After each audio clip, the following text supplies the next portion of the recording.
Last time, on Asmiliath adventures, converging on Kraylin, our once scattered party find themselves together again on the last day of Duke Braun's funeral. Gathering at the foot of High Bridge, where a platform had been constructed to address the city, our heroes look on at the sight of a vacant Jarrell and a tired Clifford as their dead lord lay peacefully before them. Hoping to give his liege a proper send-off, Clifford pushes the lord's son to say a few words, but is caught off guard as the presumed vegetable of a boy begins reciting an infernal incantation. Before any of the crowd or our heroes can react, an earth-shattering blast summons forth an otherworldly monstrosity, fueled by the lingering spirit of the late Duke Braun. As the common folk are cast aside and used as fodder for this twisted machine of stone and metal, the Golden Hearts leap into action with a newfound ally, Decker Caspian. Swords and magic flash through the air as a deadly encounter spills over the square. Racing against this summoned beast, our heroes severed the deadly chains that threaten the townspeople's lives as a desperate attempt to stop the slaughter continues. Finally weakening the evil construct enough, the shared connection between the spirit of Duke Braun and the Golden Hearts is enough to dispel the power fueling the carnage. As the dust settles, Clifford comes stumbling back into view, leading an array of soldiers and guards that begin containing the dwindling panic. After assuring that another threat wasn't inside the city, the Golden Hearts return back to the Castle Kraylin and converse with the now shaken Clifford. Learning that the head servant had been cast to safety by the possessed Jarrell, our party retires to a secluded study to devise a plan and bring their new ally up to speed.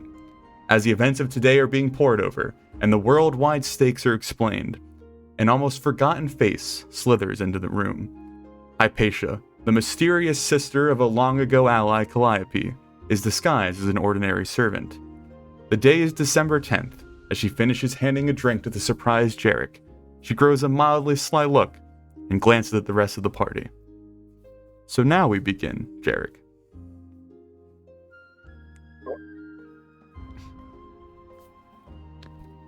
Jarek is speechless and just taken aback, kind of holding with a lightly shaking hand, eyes fixated on his one-time crush, his face just in a little bit of light panting, heavy, like surprise, unexpected. And he kind of just drops off whatever he was saying. What is it, JD? Are you okay? Kind of looks at Thor. Yeah. So finishing handing the drink to Hypatia to Jarek, she then proceeds putting out the cups on the table in the center of all of you, and then turns over to Jarek as everyone's kind of figuring out that something is a little bit amiss, and she nods her head down towards you. I'm rather surprised that you're still alive. I had forgotten what a sight you are to behold. Then looks over at Thor, kind of nods her head towards you. I am not surprised at all that you are still alive. Oh, wait. Are you... Wait, why are you... How are you... Wait. Why are you here?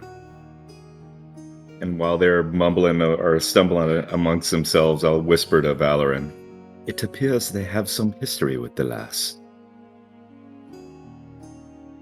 Yes, it does. Perhaps an introduction is in order? Kind of ignoring Thor's initial interaction and turning over to the conversation kind of going on between the two of you, she walks over to Valor and kind of nodding her head to each person she addresses. Lord Athelvane, it's a pleasure to finally meet you. I heard you had shacked up with this crew. I am Hypatia. All and right. Turning over to Decker, nods her head at you. For once, I do not have the information as who you are, but I'm sure we will make fast friends. Well, fast friends at least. Decker Caspian. And I'll reach out and take her hand and give it a kiss on the top of the hand.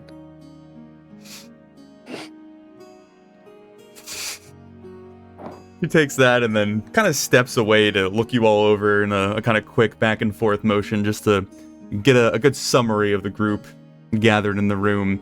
Turning around to make sure the door is closed behind her, she gets this almost, she has like a playful demeanor with all of her movements, just very comfortable in this rather strange reintroduction, I guess you can say, but kind of like looks you all over yet again. You talk very openly about the going on of your current task. Anybody outside could have easily heard what you were talking about. Hypatia, we are somewhat burdened with this responsibility. Jarek's still just awestruck. But what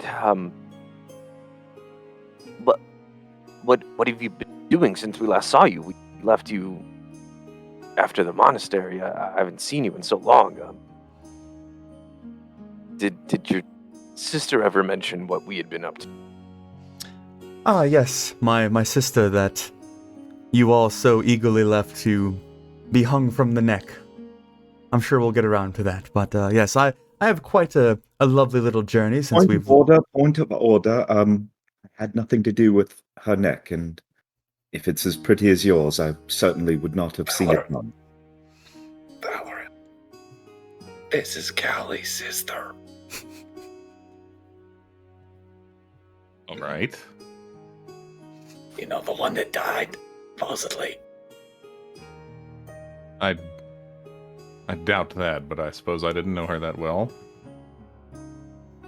So glancing over at Decker's comment and then looking over at Jarek, kind of giving him a little nod like, you got competition. She kind of takes all the ramblings and lets it die down yet again. As I was saying, I've had quite the colorful adventure since we have last met, and sadly I have been forced to seek you out because I and my employer need some assistance from you. Your employer? I would say you're rather familiar with him, though I don't expect you think that he's alive at this current moment. If it's who I think you're thinking about, or who I think you're about to say, I definitely still think he's alive. No, you saw Braun die. Oh. Wow. Jarek, Okay. your wit is as sharp as your, hair. I mean, he couldn't have been that easy to kill, right?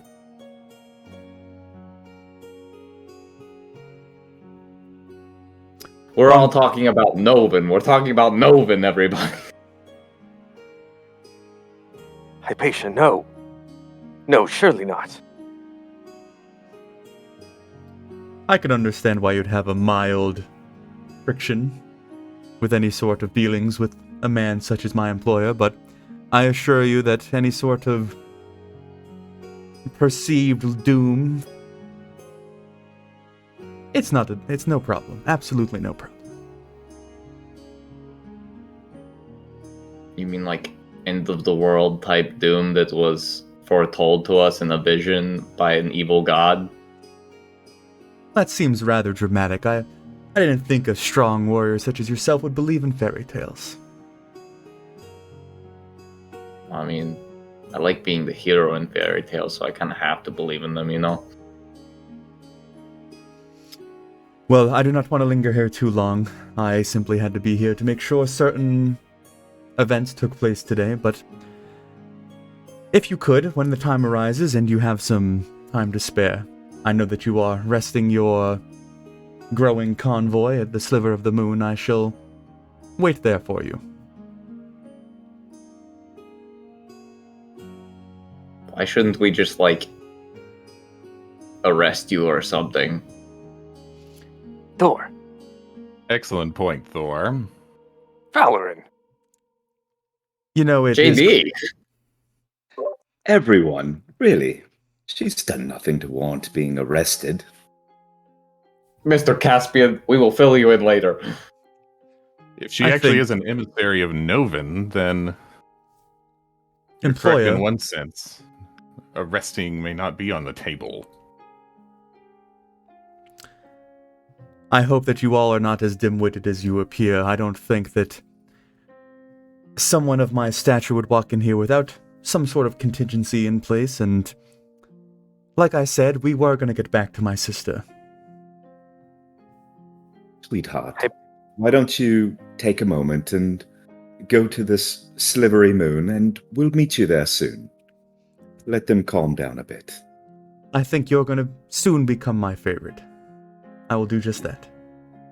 You're already the best-looking one here. I will see you shortly. Enjoy the drinks. And then she turns to leave. I'll just After she leaves, I'm gonna just look at the drink she brought and just push it aside. Like, maybe this isn't the best thing for me to be drinking right now. Kind of pointedly to Thor, Valoran asks, does she really work for Novin, or was that just part of some game? So, that was a suspicion that I had brought up to certain individuals. No, it can't be true. But they deny it. So I don't know if you remember us telling you about the monastery, right? Or, Rolly's epic fight, encountering Novin for the first time. But at the very end, when Novin left, we left after Novin, and Hypatia was gone. So in my mind, well, after a couple of months, in my mind, I figure that they were at least knowing of each other. I didn't know if they were working together, but now I guess it kind of confirms, they're working together. So they've been working side by side for a while. Thor, this is purely speculation. Do you not recall? She helped us out. She shot at least one of the orc.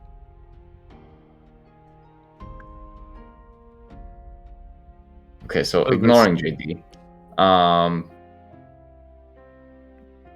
Yeah, so she works for Novin. And also apparently Novin is alive, which I thought, but I didn't know.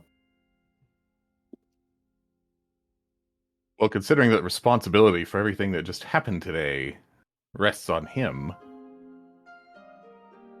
I don't see why we should be so cordial about this meeting with her. If you really feel like fighting her, you can do it after you've been cordial. All right. So, Mr. Caspian, so to explain this to you, Hypatia is the sister of one of our old group mates, and that group mate sacrificed himself so that we could get out of jail. So they are. So, what? That was quite noble of her. It was indeed. It was a very noble sacrifice. But she said, like, I'll see you around or something, so I don't know if she's actually dead. We never really saw her die. But that's where we met Valoran. And so now, Callie, who is the dead person, her sister just walked through the door and is now working with has always been working with Novin. Who is oh, you're right, Novin, of course, Novin. So Novin, I'll just explain. It's like, I'm not gonna... Okay. And then we fade to black and we come back and... Well, it sounds rather like this Novin fellow was potentially possessed by Toradan, correct? He was certainly an emissary, if nothing else. Was he always evil? I don't believe that so. I can tell. Braun spoke of him fondly as they were young. Well, then the fault lies not with Novin, or with Toradan. Valoran, you may recall some time ago, there was mention of Novin's mother and a Grapevine Manor. Bronze mother.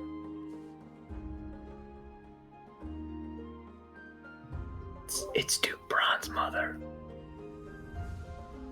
I've sworn it was Novin's. Okay, a Bronze mother and Bronze mother over at Grapevine Manor. We may need to follow up on that as soon as we can. Maybe get a little more details from whatever happened. You may be right.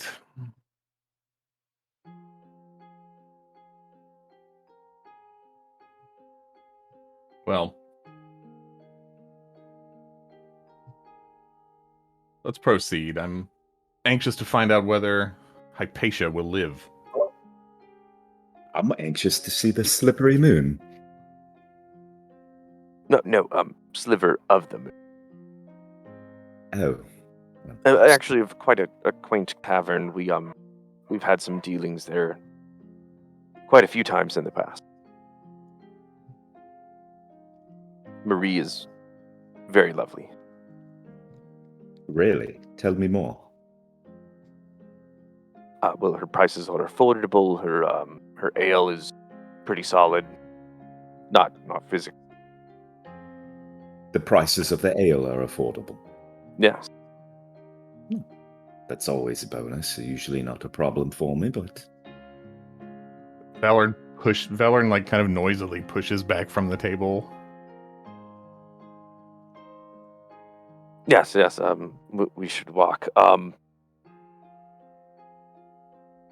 But let me let Clifford know. I'll need my thing. I'll meet y'all down there.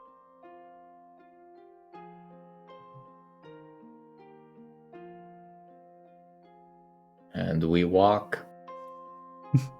All right. Jarek, are you doing anything in particular when you separate from the party? Oh yeah, I'll go see if I can find Clifford and kind of let him know that my stay with him will be cut short, and I'm gonna get all my crap and get out of there. Okay. A hug for him. Okay. He would readily offer to you that it's late in the evening, and obviously it was a stressful day, and if you needed any sort of stay at Castle Kraylin, you or your companions, that is certainly welcome to you. So I'll let him know. Thanks, Clifford. Okay. But then everybody moves back to the Sliver of the Moon. Is that the plan? Yeah. Can I ask JD one thing on our way? Sure. Hey, JD. You still have that, like, mental message thing, right? Yeah, I was gonna use it for something. Why? What's up? So can you? Oh, okay. I don't know. Your ability, like, how many more times you can do it. But can you send a message to the owner of Angorn's Angles and Edges? I think his name is Angorn. I don't remember though.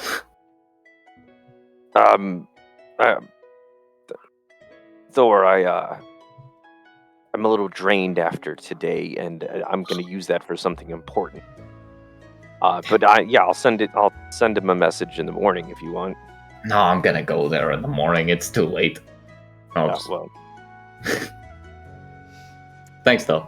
So as the party sorry. leaves Castle Kraylin and then departing through Hightown, once you get to High Bridge, and it's this large kind of arced stone bridge that crosses the river in the center of the city, once you reach the peak of it, you were given a new view of the devastation that had been caused this morning, or I guess at noon, giving you this vantage point of the crater and the leftover kind of ruined ritual circle. That beast that had been slayed has already kind of been torn apart and picked at. Jarek, you could recognize a few of the academics you'd become rather familiar with in your stay are already down at the site, kind of collecting things, analyzing things, drawing things, and all that fun stuff. There's a lot of city guard kind of cast around the immediate area, tending to the wounded, or like shifting rubble or bits of broken building out of the way to either help somebody or get into someone's home, things of that nature.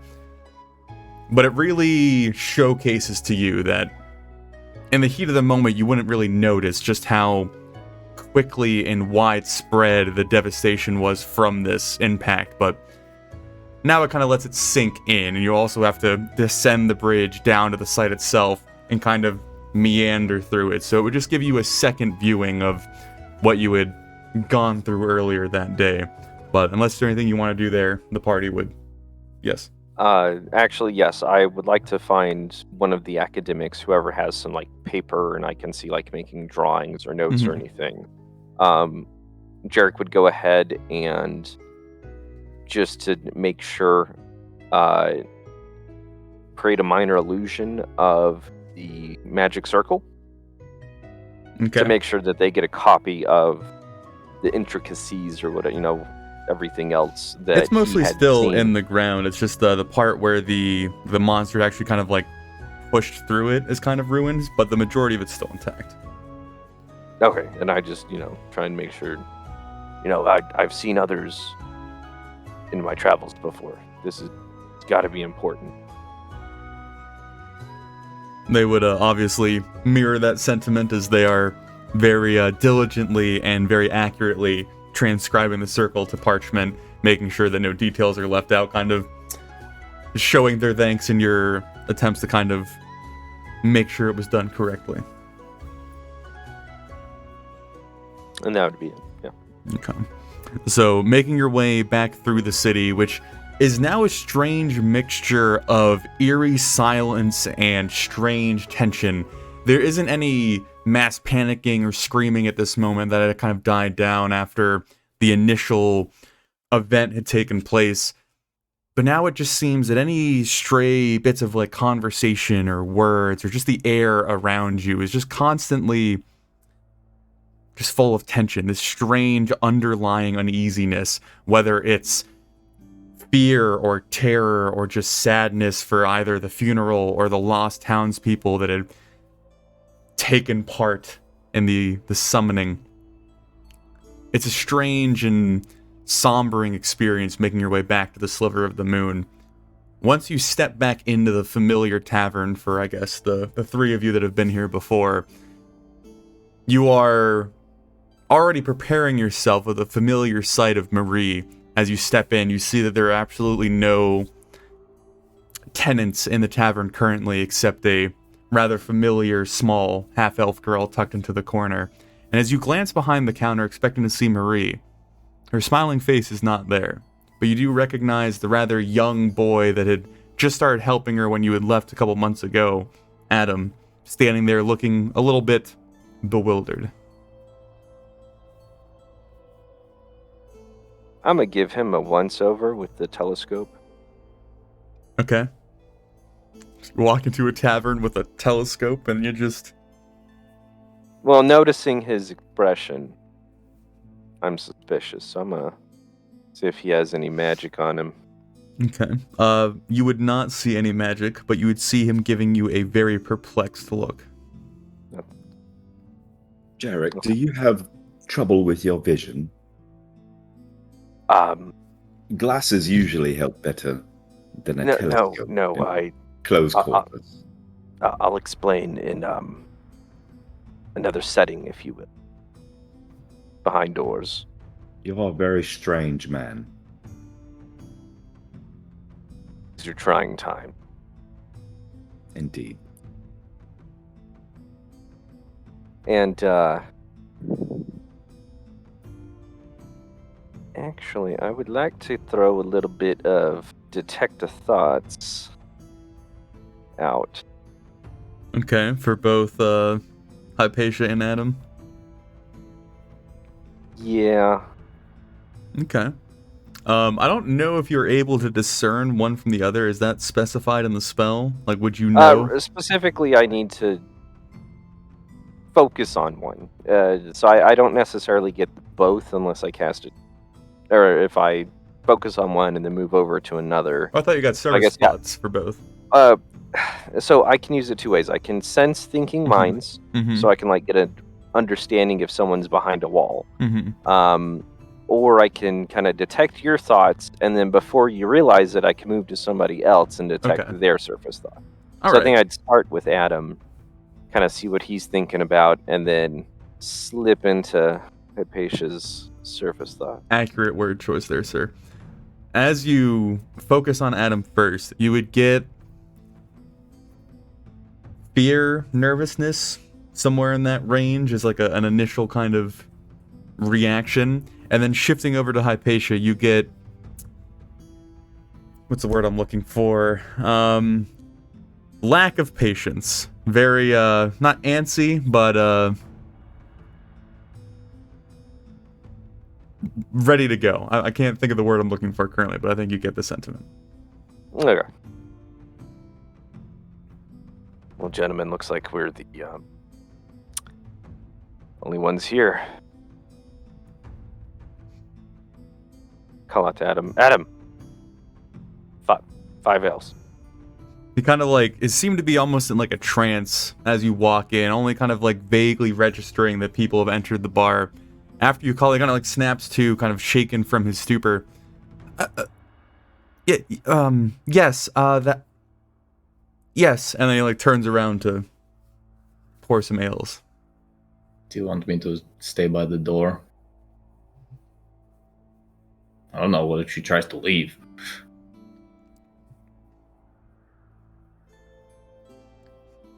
It's a good idea, Thor.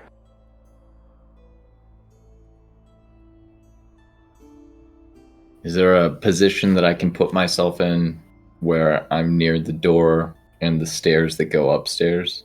No, they're on opposite sides of the building. Okay. So it's like front door and then on the opposite side is stairs Yeah, up? I know. I had a map for this at one point. But Yeah, I don't think remember had it you set did. up. Yeah. But yeah, there's like a kind of airlock entrance on the southwest, and the stairs are up in the northeast, so it'd be diagonally across from each other. Okay. Then I'll just like sit at a table that's between Hypatia and the door, Okay, easily enough. within like earshot. Yeah. Valor and So guess Decker, we'll- you doing anything specifically? I was just gonna head right over and sit down and threaten her, but I don't want to step on anybody's toes. I'll accompany Valoran in Okay. his mission of threat Okay. quietly.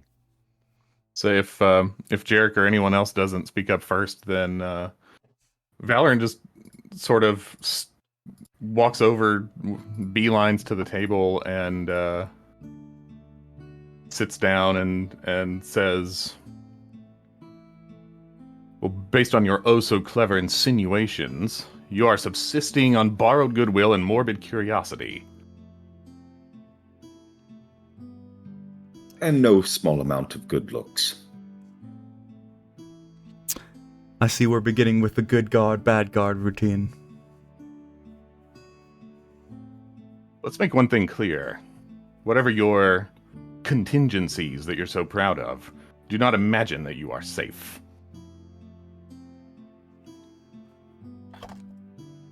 Valorant, there's no need for this. Surely you can't be working for such a scumbag. Did you not see the center of town? That was his work. You can't be part of that. Mr. You may Disalive, have been here to trigger it. I had assumed, Lord Athelvane, since you were part of this particular group, that you might be the sharpest tool in the shed. Mr. Dissel, I find it rather ironic that you would use that certain term when referring to others. You don't seem to be the most upright individual. My sister was telling me a rather, fun story about you and a particular mayor. That was a long time ago. I think I've more than made up for that since then. Indeed, he's become a mayor himself. Oh, and I'm sure his populace is thankful for it, but it seems that you all have made a recent habit of deposing rather powerful people from their positions. Isn't that right, Lord Athelvane?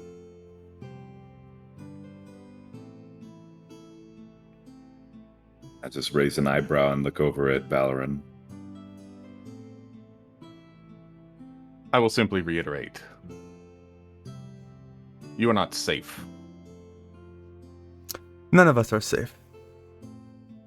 I think that a display in the square this morning made that very clear.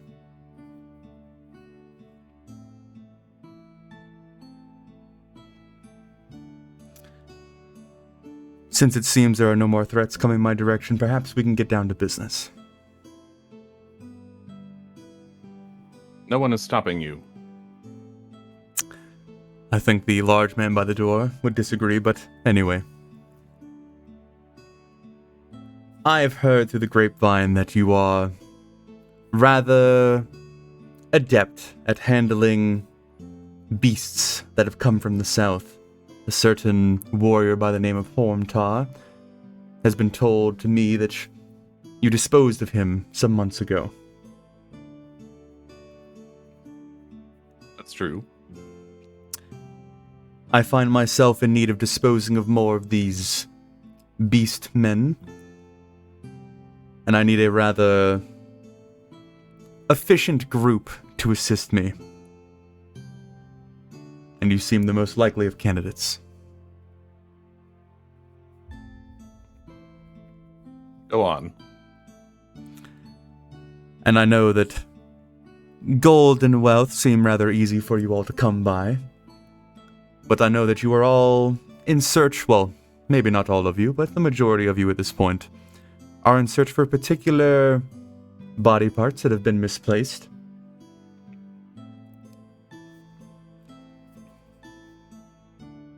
I'll take that silence as a yes.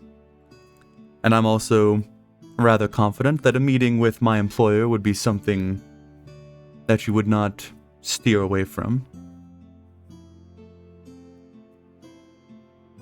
Just Can you so bring you him to know, us? just for my benefit, I've come to this party quite recently. Who is your employer? Plainly. I do not enjoy using the names of my employer, but your group very much knows who I speak of. So then tell us. Kind of like looks over past you guys to Adam behind the bar, who makes eye contact with her, and she looks back down at you. When you deal with the type of people that I do, having a very tight lip is something that is needed. Do you know who she's talking about? You heard Jarek. There's no one else here. She's referring to Novin. The one you killed. So we thought. So, is Novin dead, Hypatia, or is he alive? And you're working for him? I don't know who this Novin is of what you speak, but my employer is certainly still amongst the living. Would you just whisper it in my ear? You have to pay me a lot more than that. Coin or Did something you- else? Did you know the explosion was going to happen? I think the explosion was something that needed to happen, and perhaps there were people around to make it so. Were you one of those? Who's to say? You probably should let us know if you're responsible for that atrocity. It If so, seems that I I am running don't the patience think, of your group rather low. And see, Lord Athelvane is not enjoying my discreet sense of manners. It's a game. A stupid game. Stupid it may be, but it's kept me alive so far. Things change. That they do, and it would be such a shame if those particular details changed about your family. I think she's threatening you, Lord Athelvane. You're a sharp one.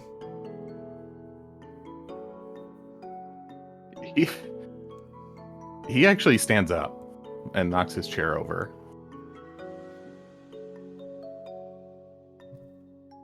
And says, "Would you like to know about sharp ones?" Let me lay out the offer rather plainly, so the short fuses of us don't do something they will regret. I need help disposing of a rather aggressive beast. He is in possession of a artifact that I'm sure that you would all be rather interested in achieving, or owning, I guess we shall say. And if we can make all this happen, a meeting with my employer is the last offer I can give you. If that sounds like something you would want to achieve and want to partake in, that is what I have for you. So why do you need it dealt with? I have been given a task. Okay, why does your employer need it dealt with?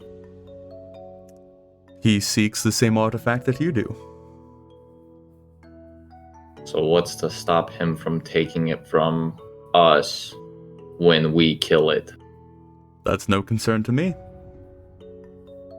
So then why should we help you? Because I'm assuming you want the artifact.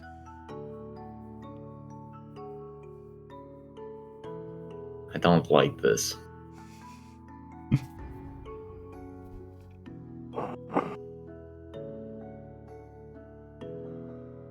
Should I let you all have your little powwows that you're so famous for?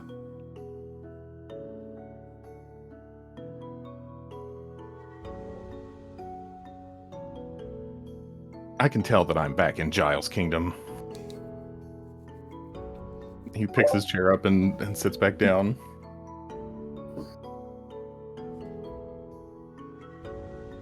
Do you miss the company of Sir Florent? Was he a bit more pleasing to deal with? Yes. You know people's names and folk. I'm so impressed. I impress myself every day. Clearly. There's something else you can do to yourself each day. I much prefer a partner for that task.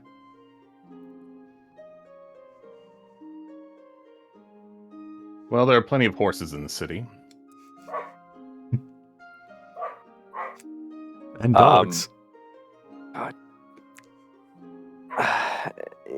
Jarek would interject at this point, and Hypatia, I know you and your sister ran in interesting circles, but do you understand what is at stake? Do you understand what the end game for all of this is? My sister told me an interesting thing about you, Sir Jarek. There was once a time early on in your adventures together where the two of you were rather interested in seeing some of today's structure burnt to the ground. I still strongly find myself in that camp, so I have absolutely no qualms with bringing down some of the bigger people above us. Jarek would slam his hands on the table. It is not some structures, it is everything. It is everything. From one ocean to the next. From the tallest mountains. Everywhere, Hypatia, everything. This is not righting a wrong or moving corrupt people out of their seats. This is all of us. All of us dead.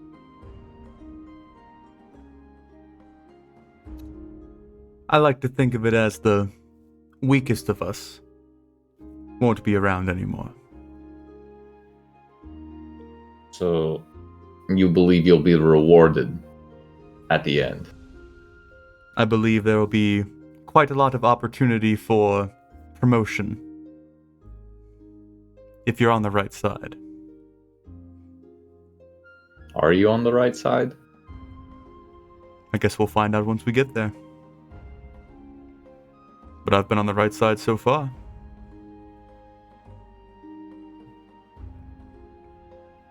Are you on the right side? Definitely. How certain are you that you're right? Not so certain that I don't have certain backup plans in place. I'm committed. I don't have a backup plan. I don't need one. Well, we can only hope to be as decisive as you, Thor.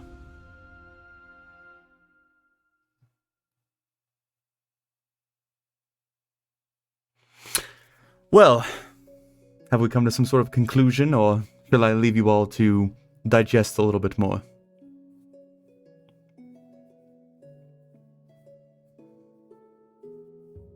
It's probably best that we have a chat amongst ourselves for a bit of time.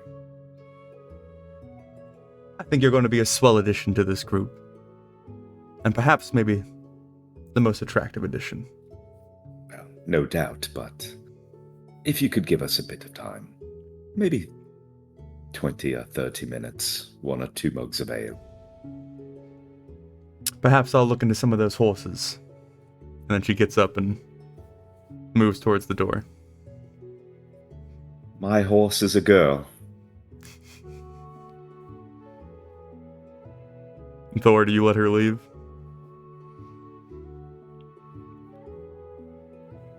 You're muted if you are speaking, sir.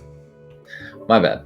I have my sword out because I don't have a sheath for it still. I'll just twist it into I assume the planks or the stone or whatever in the ground as she walks by. All right. But I'll let her pass. As the kind of strange silence takes over the area, you hear the distinct clack of mugs kind of resting on the counter as Adam like shakily sets down a handful of mugs.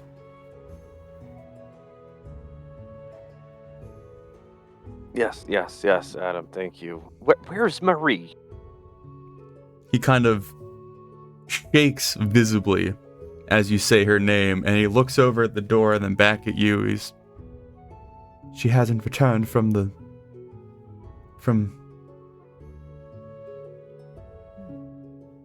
yeah. No. I was told to watch the bar till she came back, and that's what I'm doing. I'm sure she's just tending after the wounded. She'll be back.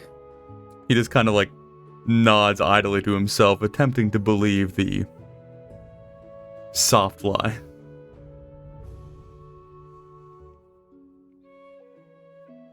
I feel the impulse to apologize, Caspian. There's something about the people that I seem to encounter in Giles that brings out a vulgarity in me that I am not proud of. We all have our limits. Believe me, I've got quite the temper myself. It's nothing to be ashamed of. Own it, man. I see no reason to dally with this Hypatia. She's given us nothing that would suggest... Well, to be fair, as a group, we did come on rather heavily handed with her. I think I have good reason for that, though. We kind of pushed her that way. Mr. Caspian, I want to make something very clear. She seems to be insinuating that she works for the man who set that in motion that we just had to clean up today. Yes, and if your goal is to learn nothing more, then keep doing what you're doing. It's working fabulously. You can be nice to somebody you intend to kill. I've done it many times. And they talk more. They give you more. But the time we spend running her errand is time Much- that we are kept away from everything else that we could be doing. It might be Before that was y'all say anything more, hold on.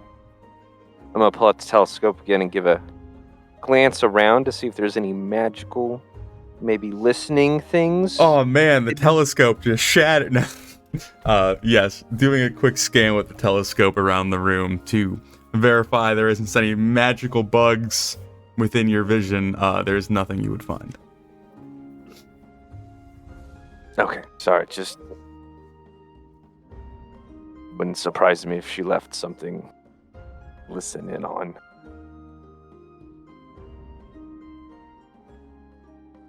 Whoever that is, it can't be the real Hypatia. This is an imposter. We can't trust this.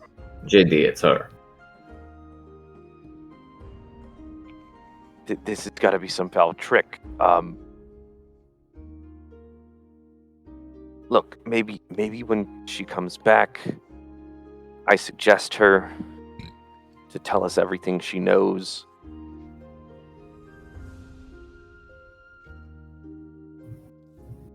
There was And we something I can heard once about feeling fair and being foul, or feeling foul and being fair, but she seemed rather foul, so maybe that makes her fair.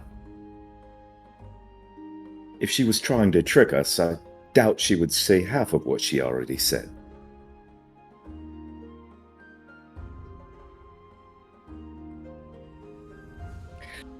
But more to the point, I'm certainly of the mind that we should follow her directions. It's a lead, if nothing else.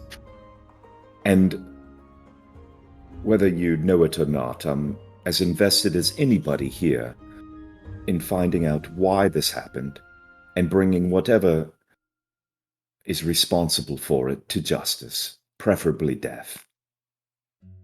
And if we run off our one lead, then we'll just have to find another. My vote is when she comes back, we're cordial, accepting.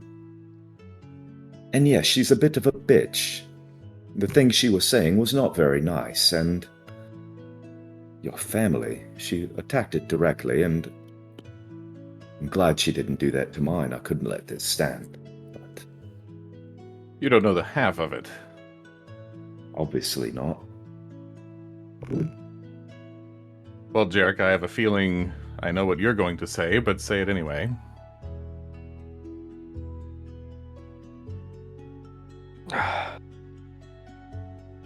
If she knows where a piece is, we should at least attempt to find something out. Whatever spell Novin holds on her, I can break it later. Thor? I don't agree with either of them. I don't think it makes sense. Why can't Novin get to himself? Why does he need us? If he can't get it himself and he needs us, that means that we can get it at any time. But he can't. So what's to say that once we get said item, he doesn't just take it by some means? I mean, he came back from the dead, right? And I'm pretty sure we burned his body, if I remember correctly. So you're saying it was quite possible for you to kill him once? Well, he's not dead, so I don't know that we necessarily killed him. Okay, Well- well, it's all semantics, really. You dealt with him once. You could do it again. And you didn't even have me then. I don't even know what you do. I poke things until they bleed to death, usually. When it comes to that.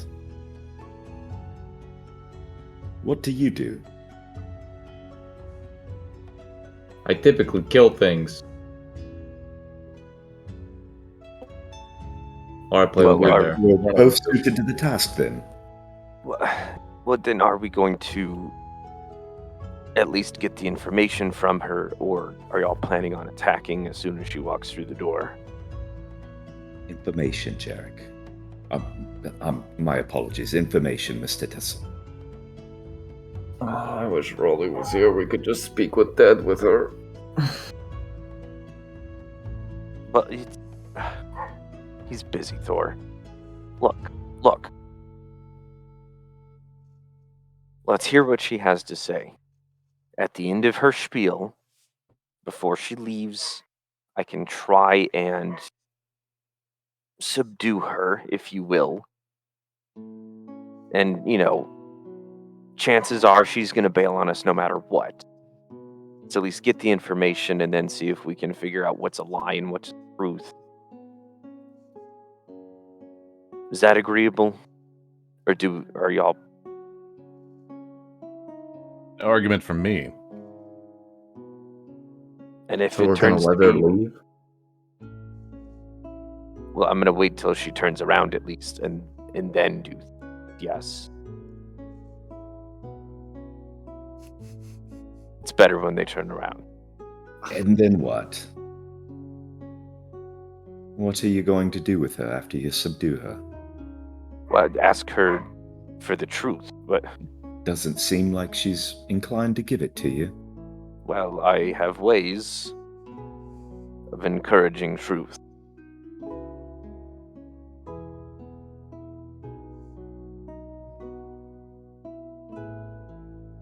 You'll have to tell me more about this mayor you deposed.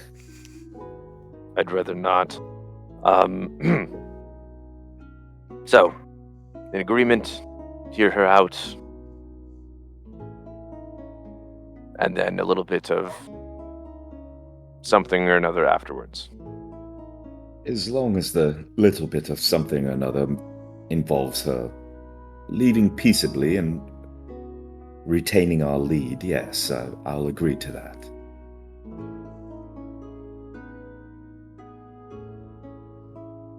Father, why are we letting her leave?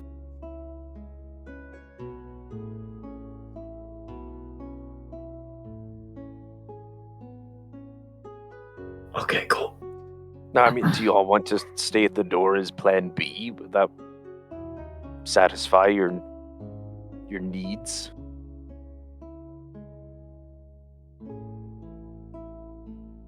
I don't need to do anything. I just don't understand why we're letting her walk out knowing who she works for.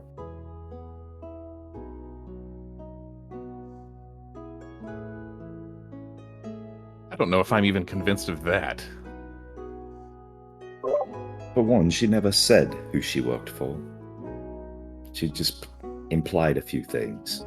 And if you're very ready to kill or subdue anybody on implications without any sort of basis of fact, you are rather hasty.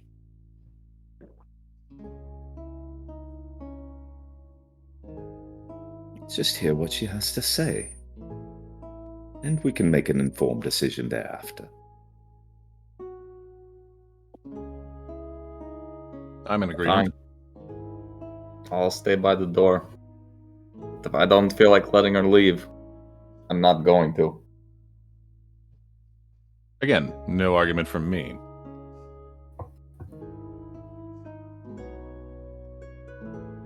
Would we All be right. lucky enough to get a short rest while we're sitting here? Yeah, I would if you kind of group in the first conversation, waiting 20 minutes or so. Yeah, I see reasonably could take a short rest.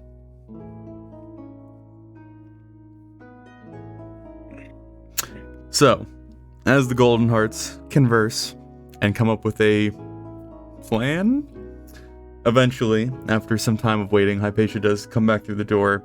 It seems that today is one of those days that nobody is visiting taverns. There seems to be a lot more going on. But she walks in and seeing Thor by the door, she kind of walks by giving you a little curt nod and then returns back to the table where the rest are gathered, sitting back down. I certainly hope that we can have a bit more of a constructive conversation now. I certainly did not want to fall back on hostilities so soon. Yes, and we perhaps got off on the wrong foot, and we all bear a little responsibility for that, but for your part, maybe a little more information, real information that we can prove to be actionable or not, would help. Well, because I, hopefully understandably, don't trust you all completely at this point, there's certain information that I have to hold close to my chest. If it was to be revealed, then I would be of no use, and that would lead to certain events taking place. Well then, tell us what you can. I'll offer something in good faith, since at least you have been so kind to me. Would you like a cigarette? No, I do not smoke, sir, but I appreciate the offer. Is it sir? Is it lord? What kind of man am I dealing with? Oh, to tell you what kind of man I am would take longer than we've got and more private accommodations, but Decker will do just fine. Hypatia. Alright, Decker, perhaps we'll find some time alone, but that is for another day. The employer that you assume that I deal with, I'm sure you have questions as to how he is currently not in the ground after your last run-in with him. Their last run-in with him, I've never met the man. True enough. There are more than one of that type of man, if you catch my meaning. Go on.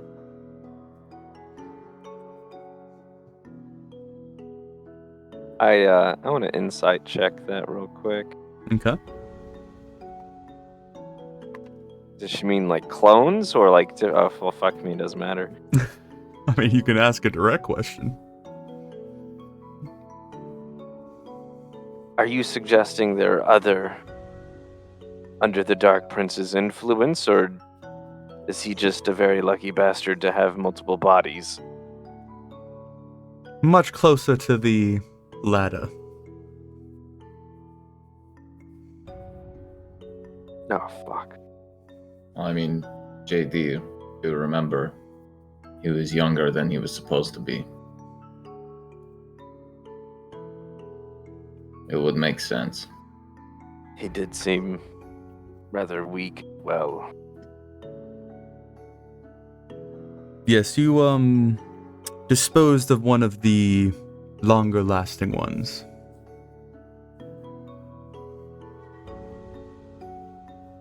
the hell does that mean? I do pride myself in having information, but this is legitimately something I know very little about. All I know is that there are more Novans in this world than Hypatias. Have you met the actual Novan? You've met the actual Novan. I don't think one version is any more Novan than the other.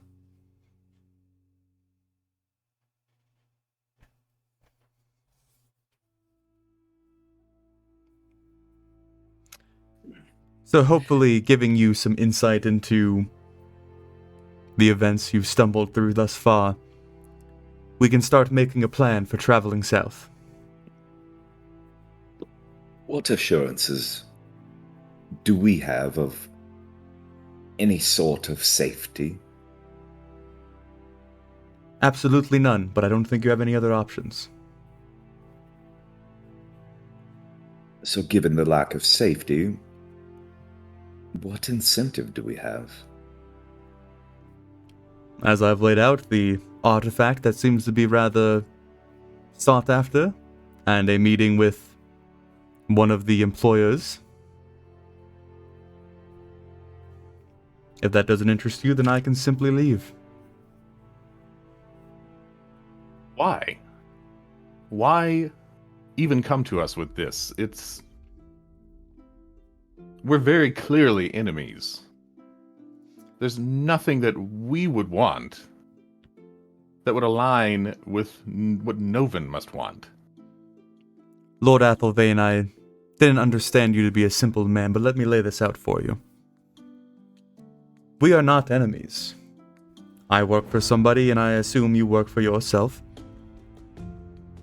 I need help. You are the most qualified in the area that I am in. Once we see this particular problem through, there could be many ways this devolves. Perhaps in your favor, perhaps in mine, perhaps a bit of both.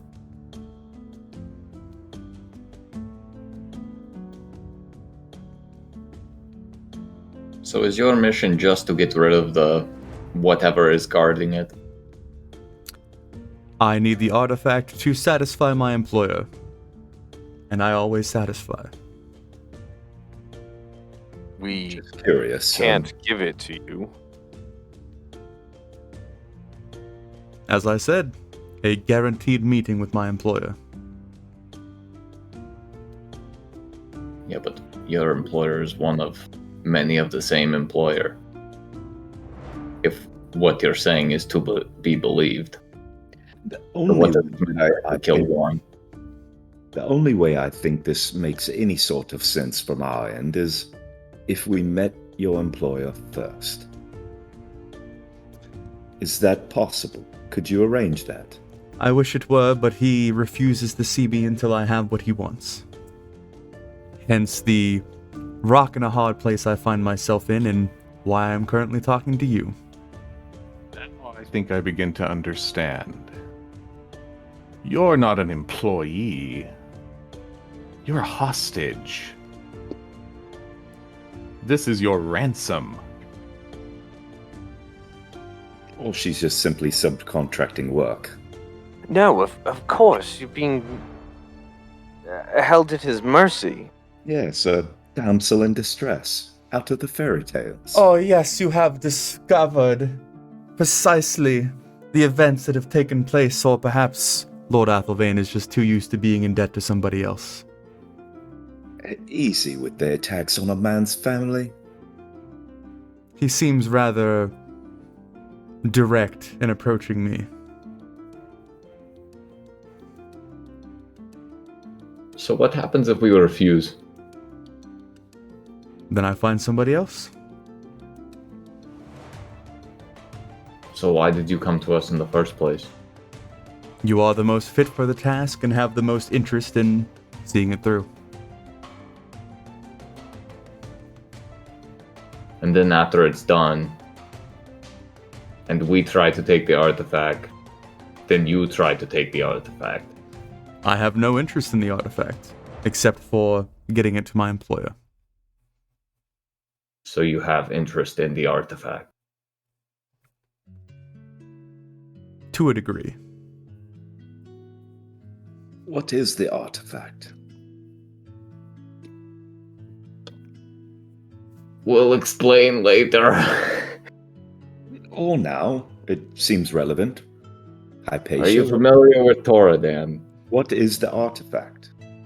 Are Yes, you familiar with Toradan? Yes.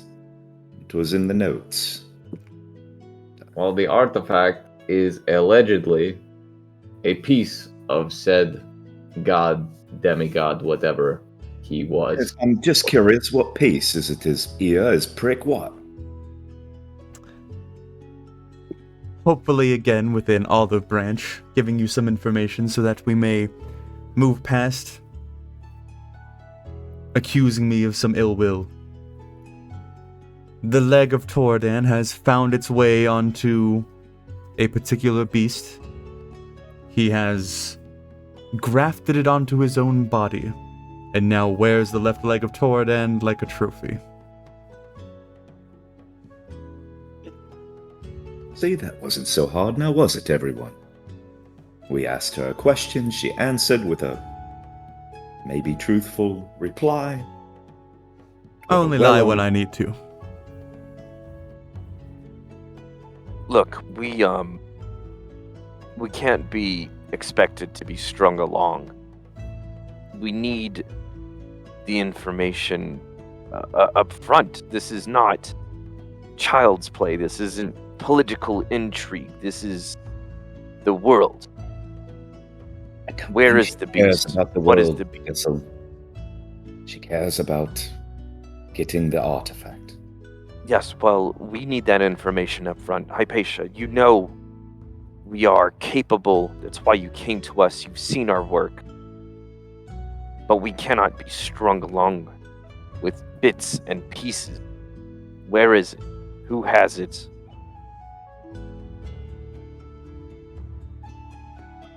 I very Just much tell like us. the world that we live in. I very much like living in the world that we live in. If I tell you that information, then I am no longer of use, and people that are not useful do not live long.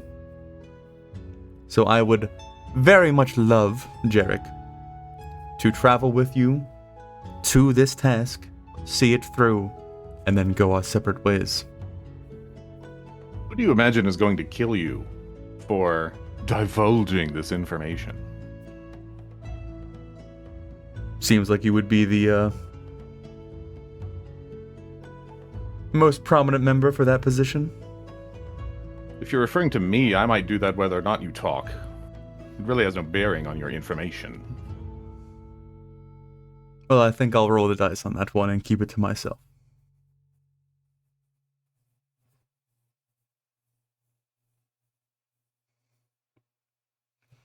I am not trying to be deceptive. I simply need help. I approached you. If we need to go our separate ways, then that is what will happen.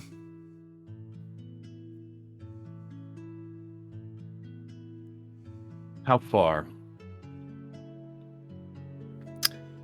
That was something I was going to mention. You've seemed to pick up a rather impressive posse as of late. How far? If we are to travel the safe way without a caravan trailing behind us, it would take us about 2 weeks to get to where we're going.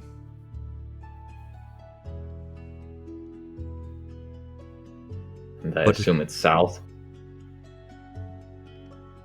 Clever as always, Thor. And the unsafe way? If you were to go by road and charge your way through the territory belonging to them, I guess it depends on how quickly you can swing your sword.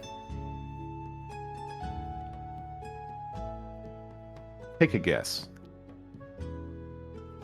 If you went unimpeded, a week. If you died, an eternity.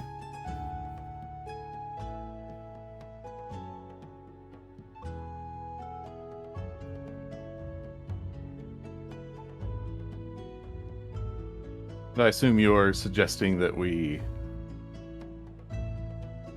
leave the caravan and that will somehow be quicker. Yes, with my expert guidance, we will slip through the woodlands, avoid the main roads, avoid any sort of conflict until we get to where we're going, and then conflict, I assume, will take place. And the estimated time of arrival for that approach. 2 weeks, as I've stated.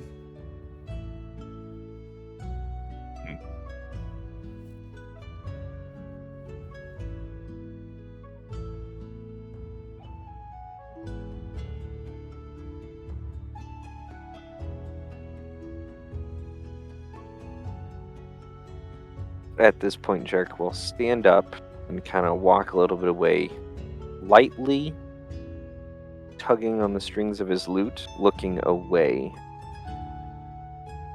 Just set that up. Okay.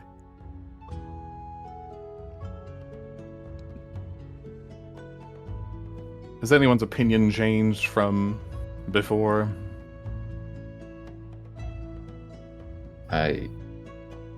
I still don't really want to do this because I don't know why it makes sense for us to kill it and then we leave with the artifact that she wants. Thor, is there an easier way for you to find this artifact that you seek? As of right now, actually, with the information you've given me, maybe. Well, by all means, go that route. See how it goes. We both know that there are other artifacts. And I imagine you want to get to them sooner rather than later.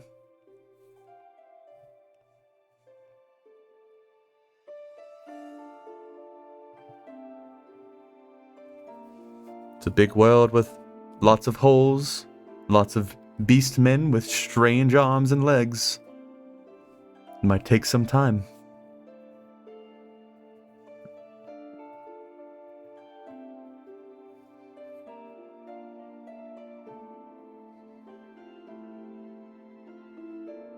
Calling back over his shoulder.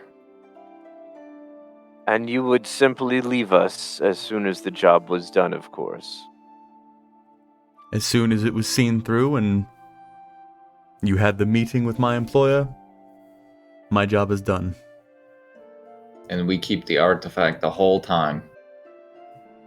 I don't see why not.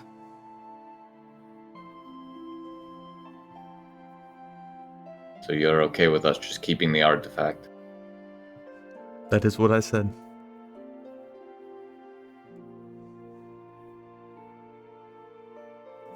I don't believe her. Try to insight check her. Go for it, sir. Hey, not terrible.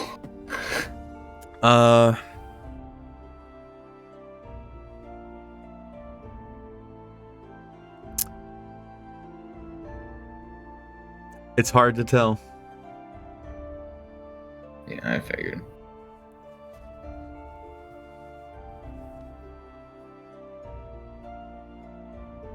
What she calls a meeting is at least as likely to be a collision course.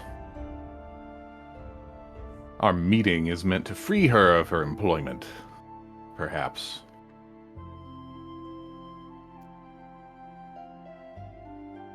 An enemy of my enemy is my friend, and it seems that you don't enjoy my employer all that much.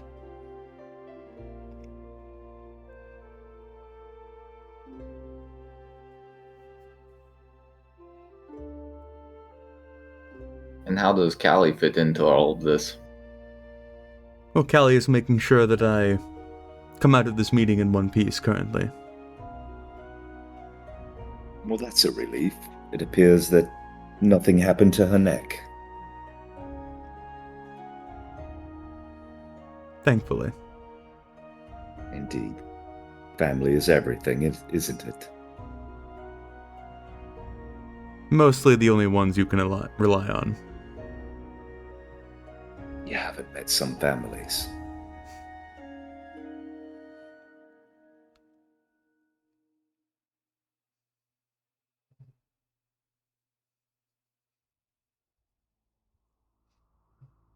So have we gone in enough circles so far? Can we finally bring this talk to a conclusion? I guess we do it. Because at least if, even if this all is a lie and they want the peace, yada, yada, yada, at least we're there to fight for it, rather than not being there to fight for it.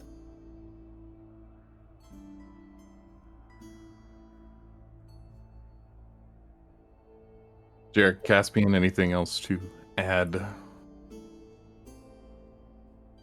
I would just be talking for the sake of talking, and I'm not opposed to that, but I say we go forth and see what we can learn. And find and do.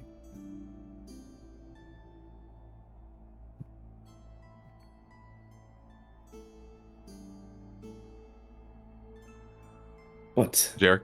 Lord Athelbane, I believe it's probably in your hands. You are the leader of this party, are you not?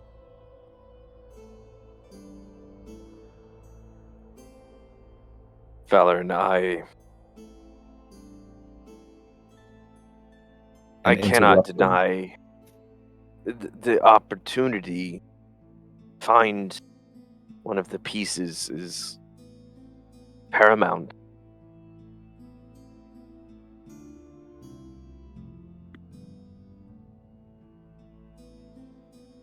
And it seems Novin already knows where it is, so it will end up in his hands if it does not end up in all.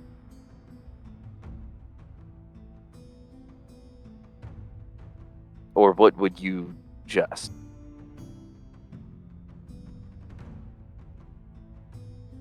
It seems as though we will take the bait.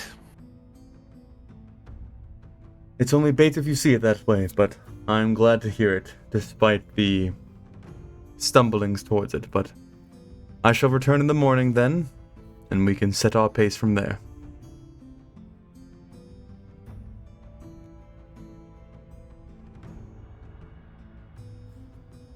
Good evening, gentlemen. And then she begins to leave. I'm like, because I'm right by the door. Mm-hmm. As she goes like towards the door, I'll stick my arm out and I'll just kind of like whisper to her, if this is a trap and you kill all my friends, I will hunt down both of you. I think Callie might actually enjoy that. She seems rather upset about your departure. I would definitely look forward to meeting her again. She did mention she was mad about a number of things. I'll look forward to settling that score someday. Have a good night, Thor. Have a good night. And she leaves. By the way, the whole time Carl is just like,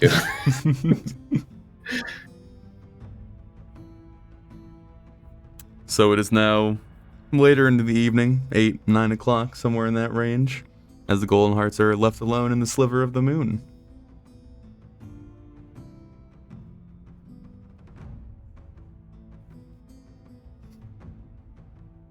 I couldn't do it.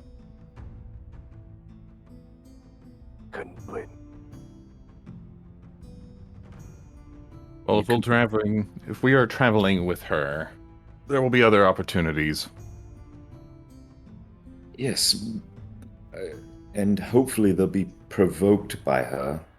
She did nothing to be subdued.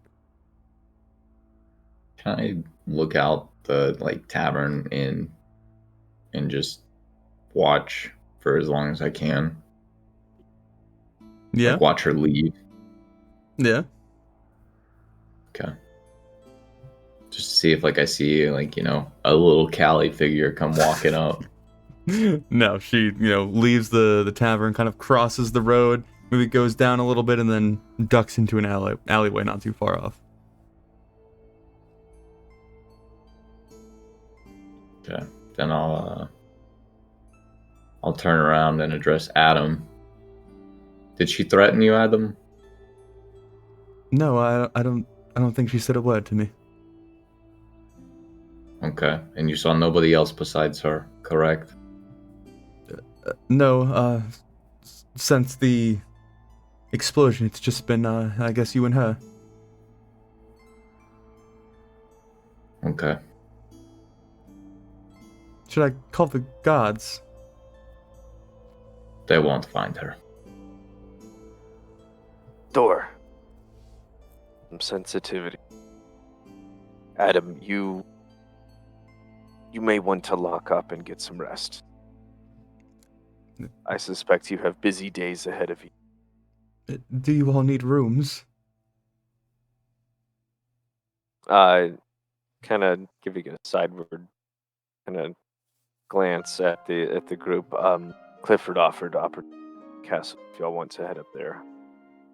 Yes, it's probably more comfortable. And if Was we're my going to be intention.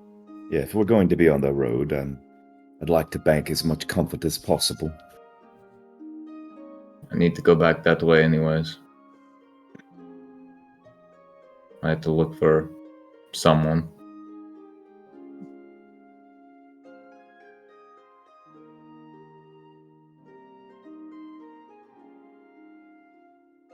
A good night to you, Adam. You as well. Yes.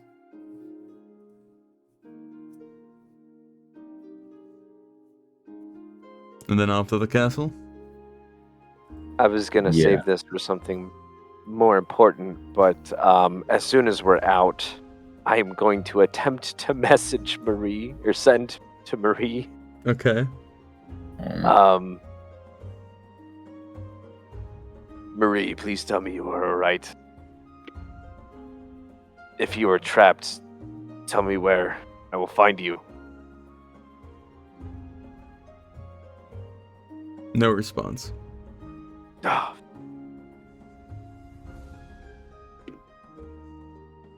Jarek will be lightly crying as they walk back up. Valorant goes to catch up with the sergeant first, with the wagons, and lets them know to stay in Kraylin and make safe. Maybe assist with recovery efforts, and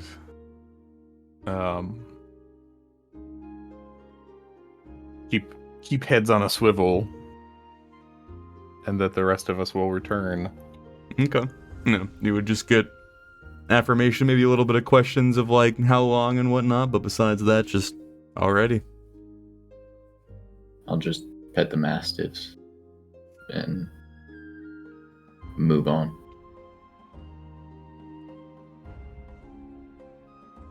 So, back up at the castle, passing the crater at the bottom of High Bridge yet again.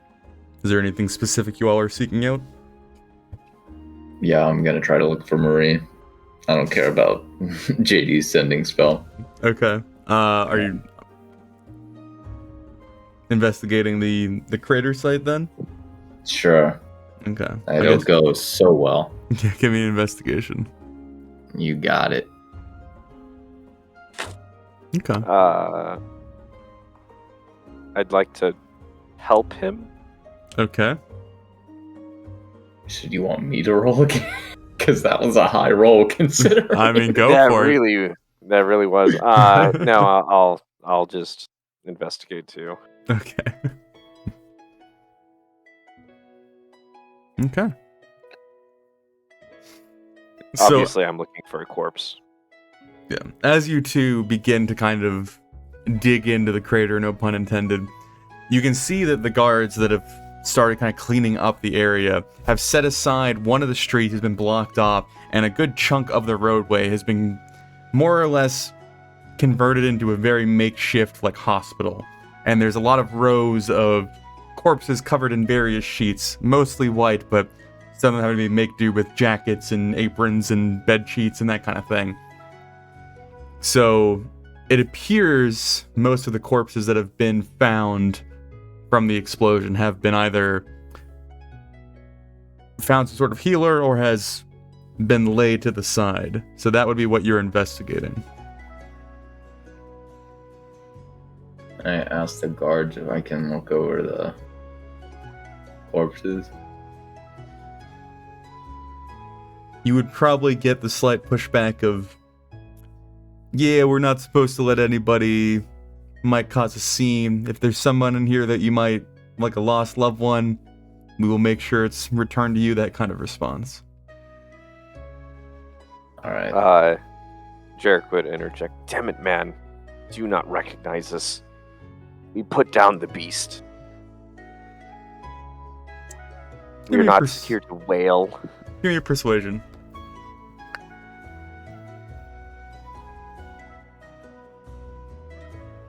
Alright. He kind of nods along. I know who you are, but I have my orders. Who are you looking for? I might know. Half elf, right? I think Or is she so. full elf? Yeah. I don't have it written Half down. elf. Yeah. Half elf woman. She ran the Sliver of the Moon Tavern. Marie. Brown Marie. hair? Oh, I was auburn hair, if I remember correctly.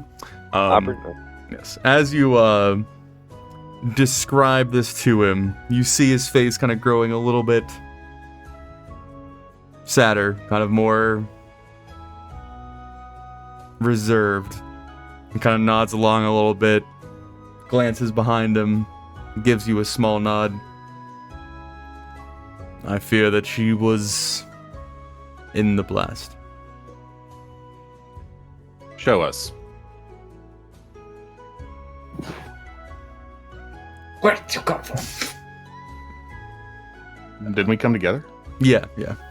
I thought it was just me and Seth. Oh, sorry. No, I You two were the imagine- only ones investigating. We were all still together. Yeah, I imagine you Oh. guys were looking while they were just kind of trailing behind. Why didn't somebody else investigate? I'm terrible. Anyway, You he'd said kind of it look. first. He'd look over at you, Valorant. I imagine this won't make its way up the chain if I can quickly show you. Yes, back in Giles.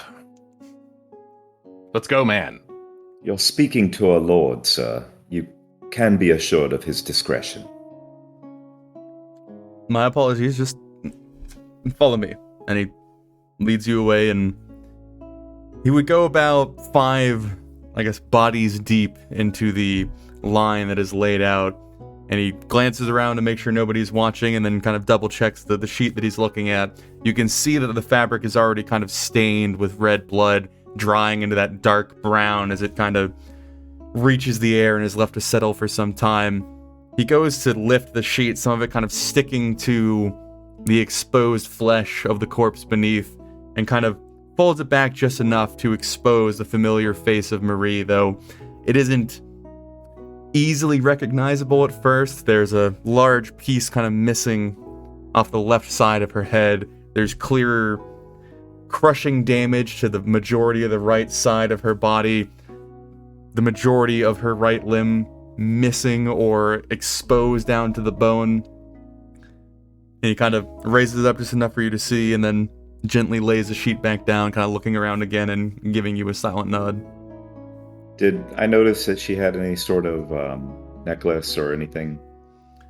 Maybe not in the brief reveal. It appeared that she had just been wearing kind of everyday clothing for what you would assume a bartender might, apron and somewhat clean not undergarments, but like, the shirt and whatnot, tunic underneath the apron.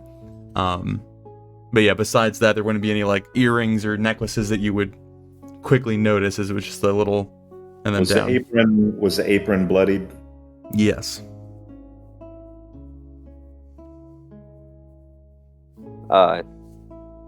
Well, as we lack a priest, I will give her a final blessing. He'll just kneel down. May you find peace in the endless woods.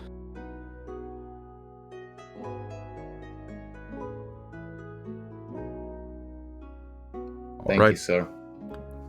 Of course, I didn't mean to come off stern. I do appreciate what you all did. It was, quite the display, and I'm sure we all appreciate it. What was your name? I don't think it quite matters, sir. And I'd rather you not pass my name around. All right. Have it your way. And I'll just walk back towards the tavern.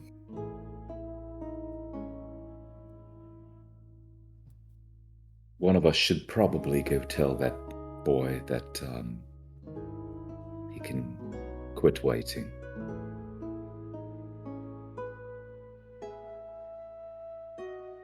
That's what I'm doing. Oh, I didn't. Okay. It's okay, I got you. So, is everyone else returning back to the tavern, heading up to the castle? What's the version here? Come to the castle. Okay. Yeah, And to the castle. If I can find Clifford, I'll ask him if he can assist with some travel preparation. okay. So yes, Thor, you'd return back to the tavern. I would. Okay. And you're just going to inform the poor lad. Yup. Okay. Unless you feel the need to play that out, he would obviously be rather upset, taken aback, and a little bit scared. Yeah. I would just tell him that if he needs anything, like help with running the tavern or like whatever, just to reach out to, I guess, the castle or whoever he can talk to reach out to us, or at least me, and I'll see what I can do to help him. Yeah, he would probably slip in there at some point that he'd have to figure out who owns the tavern at this point.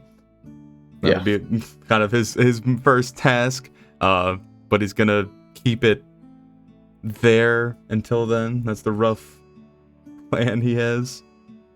Yeah. And then head back. And then Jarek, any sort of conversation with Clifford, especially about, preparations or lodging or food or anything of that nature, he would be very forthcoming with. Obviously, the castle and the servants and whatnot are all kind of in a disarray, more or less, but he would get you anything you needed and certainly find accommodations for you all for the night. Okay. Only one special request in regards to provisions for the road. Mm-hmm. A sack of beets. Okay, that is certainly doable. Well, is there anything at the castle until the party sleeps? Any conversations, desires, tidbits, things of that nature? I'd like to. Valorn might ask. Sorry. No, go ahead. Valorn might ask Clifford at some point whether the Golden Hearts could store something in the castle's treasury for safekeeping, and then retrieve it later. Yeah, it'd probably kind of give you a little curious look. I think the only thing you might want to consider is I don't know who's going to come in possession of Castle Kraylin after tonight, so you might have to deal with them down the road if you come back for it. Good point. Is there something that you need secured? When you put it that way, no. All right. Decker, did you have something? Yeah, I just wanted to go for a stroll around the castle, maybe see my old room, see if there's anybody that I remembered. Just memory lane.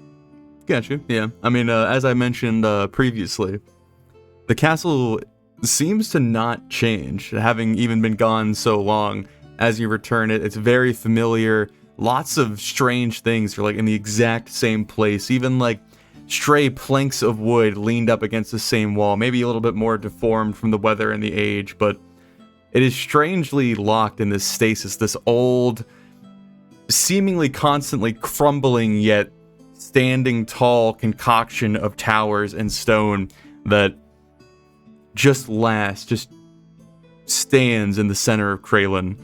But yes, as you make your way around, find familiar sights, reminisce about certain events, you wouldn't be able to find anyone readily at this point, late in the night, especially after the events of today. It seems that everyone has either found a job to do or have retired for the evening, so you're more or less kind of left alone just to wander the castle. Okay. Anything else from the group? Yeah, I want to talk to JD. All right. I guess this will be after your meeting with Clifford. Maybe as we're about to wind down.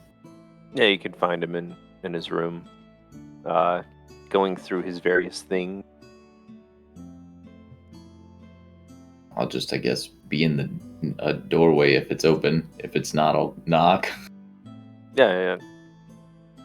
Thor, come on, have a seat.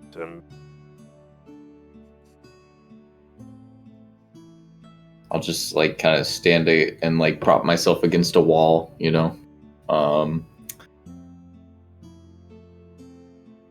There's something different about you.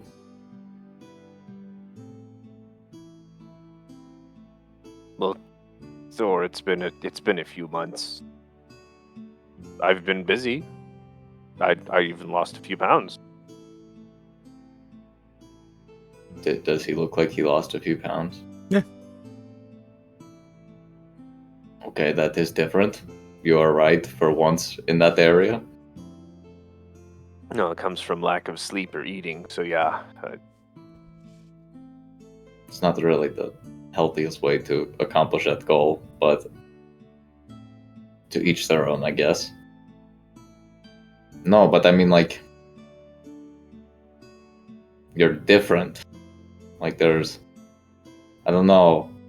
I noticed it when we were, like, fighting that weird beast thing. You weren't, like, shooting things out of your stomach anymore. Jarek will almost sadly kind of finger his belly button real quick. No, Thor, I find that the consequences of my action cut up with when we Well, I left. mean, Oh, go ahead. When I left, my thoughts were with my family, and I kind of stopped caring there for the journey about the fate of the world. And Ophilus did not take too kindly my abandonment of my duty.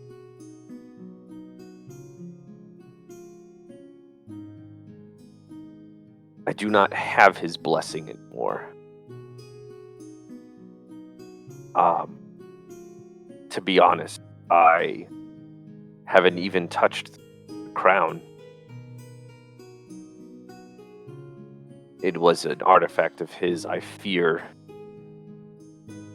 I know that deities, or beings of divine power, are not supposed to be petty, but I can only imagine his disdain for me at this point. And then I'll go into the story of how, I basically ended up, almost dead on the road because he's like, oh yeah, you know what? You could just return to how I found you, and then, and go through that, and be like, oh yeah, farmer family found me, nursed me to life, blah, blah, blah. Kind of go through Blah, blah, blah. like a story like that.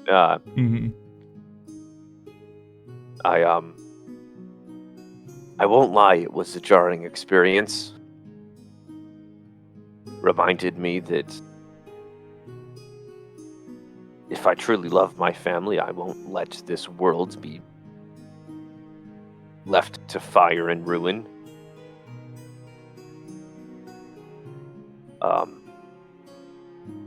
It has been humbling, Thor. I am not the loose cannon I was or loose ballista. Cannons Not exist. a loose ballista. No, okay. He said those exist, I think. Yeah, no, I know, but now that I have a lot of... No, anyway, I'm going to gloss over that.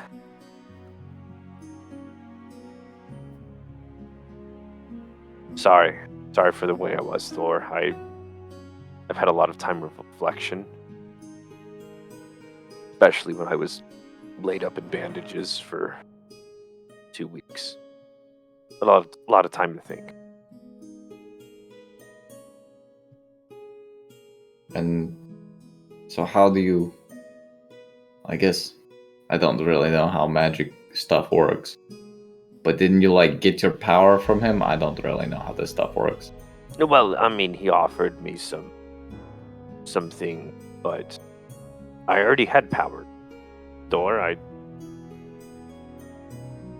Alright, you Learn- could sleep people. I forgot about that. I can do more than people. You could sleep people if you hit them hard enough. That's not really magic. But I read some books and talked to people. I can do some other thing.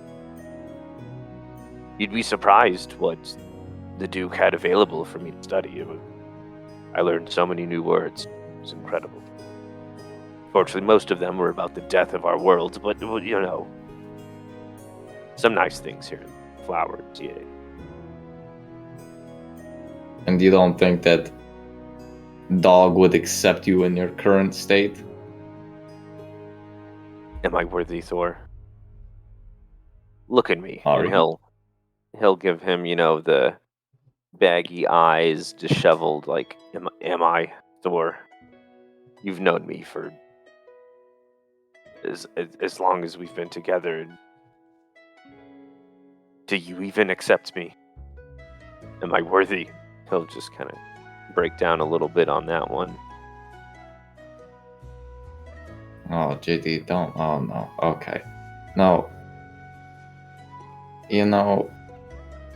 I always thought you were up to something weird and mischievous every time I would tell you something, like the Thrice Tower thing. Just for an example. The murder that did you ever solve that murder?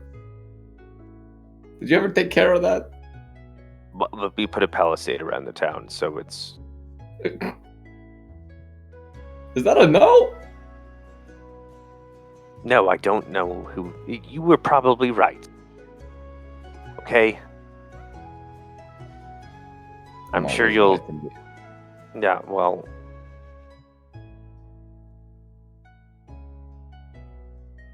I'm trying, Thor. I'm trying, okay?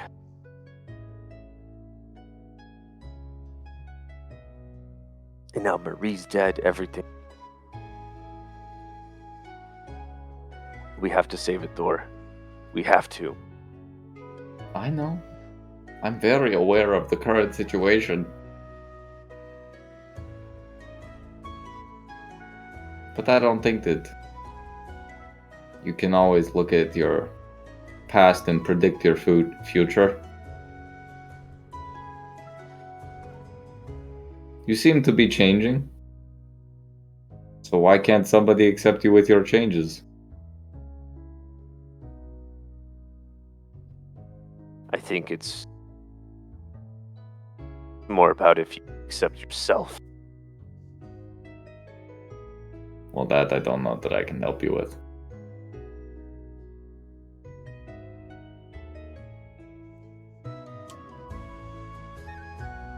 No, I think Jarek's gonna just go up to Thor, give him a hug, and just cry into your perfectly chiseled chest there.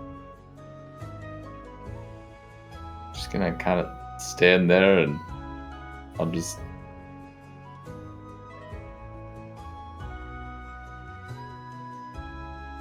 Beautiful. Fade black. Oh, God. Yes, as Jarek and Thor have their bonding moment, we shall take a 10-minute break there.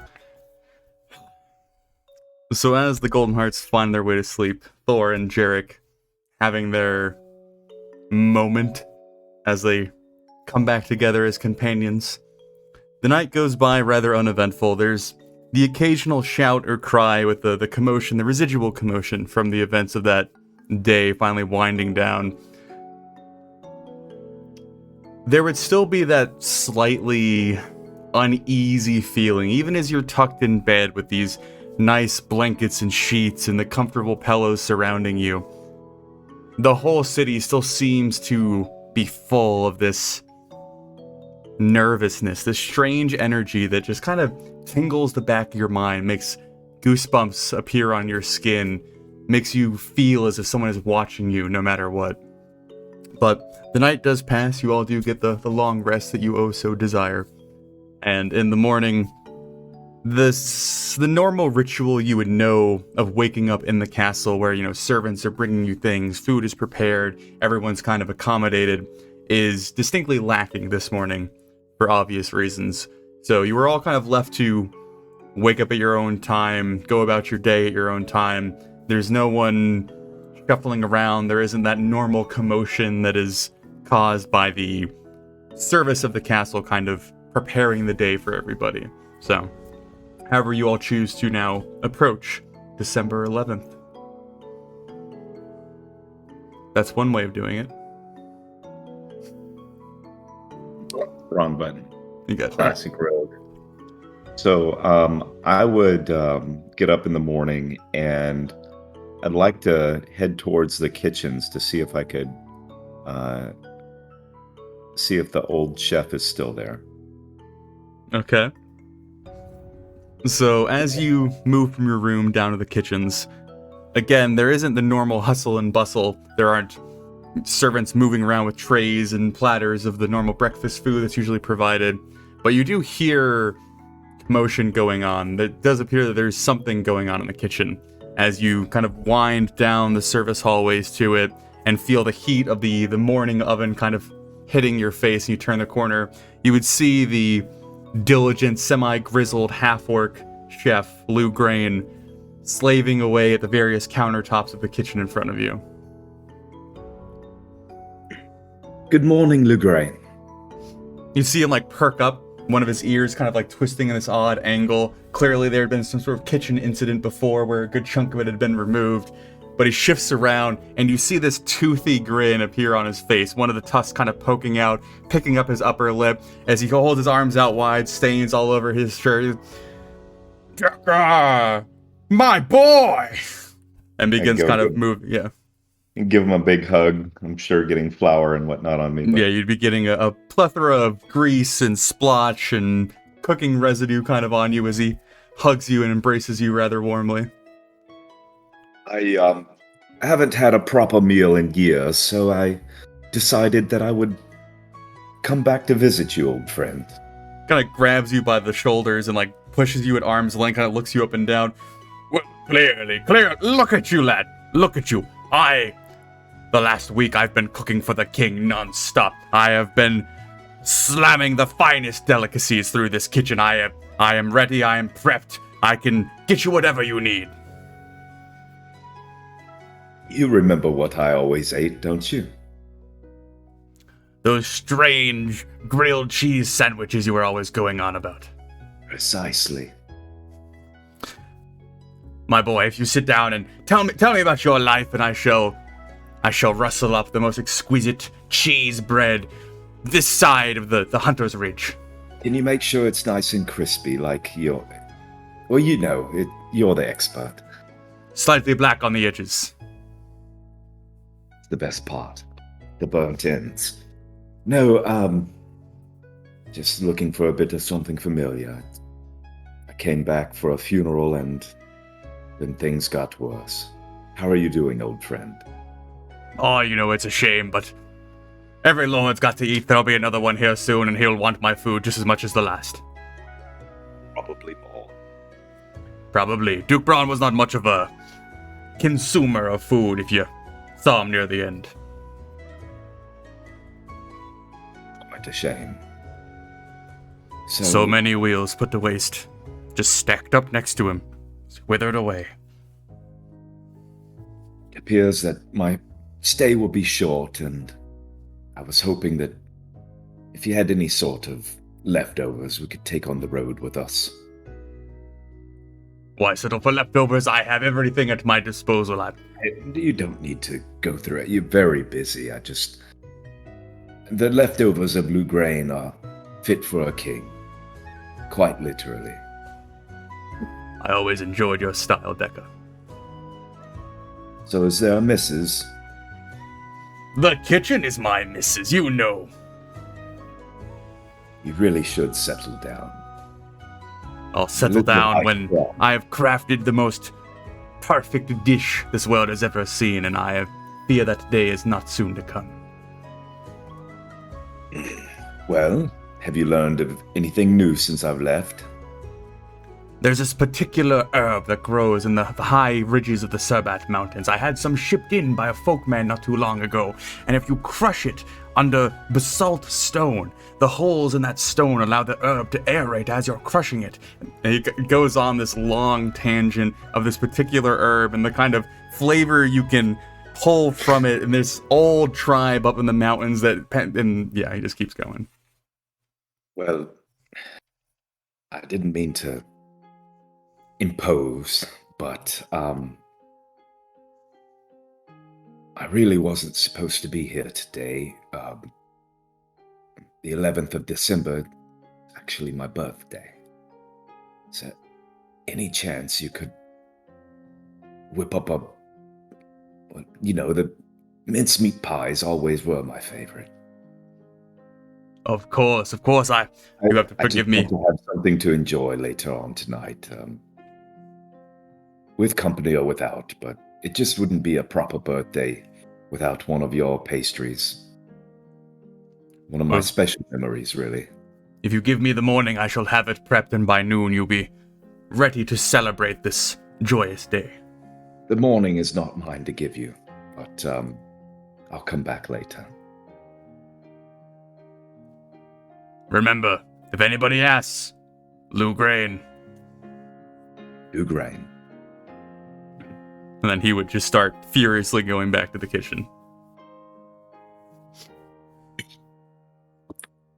So, rest of the Golden Hearts, you waking up in a particular way? I'm going to rise early, get a simple breakfast while I'm in the castle.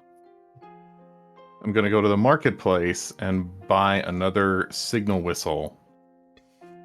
And wherever I get it from, I'm going to ask them if they will engrave just a very simple GH onto it. Okay. And then I'm going to look for Hypatia. All right.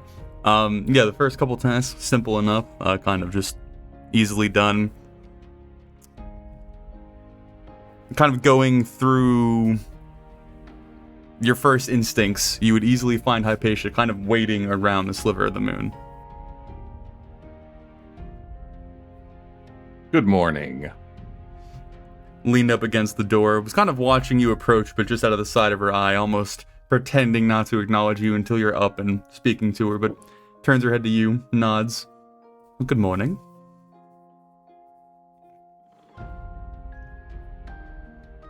I find I have a new outlook this morning. Please, if you want to show it, then I'm excited to see it. My remarks yesterday were unbecoming. I feel that if you can keep mentions of my family out of your mouth, I will reassert my manners. I do appreciate you being a bit more approachable. It's not lost on me that I'm an asshole. It's deep-seated family issues, you know. But I will refrain from implying harm to your family so that we can work better together. Excellent. It This seems is for you. You hear the whistle? Yeah. Picks it up, kind of looks at it, sees the engraving on it, looks over at you. Well, thank you. It seems that you've become the leader of this merry band of misfits.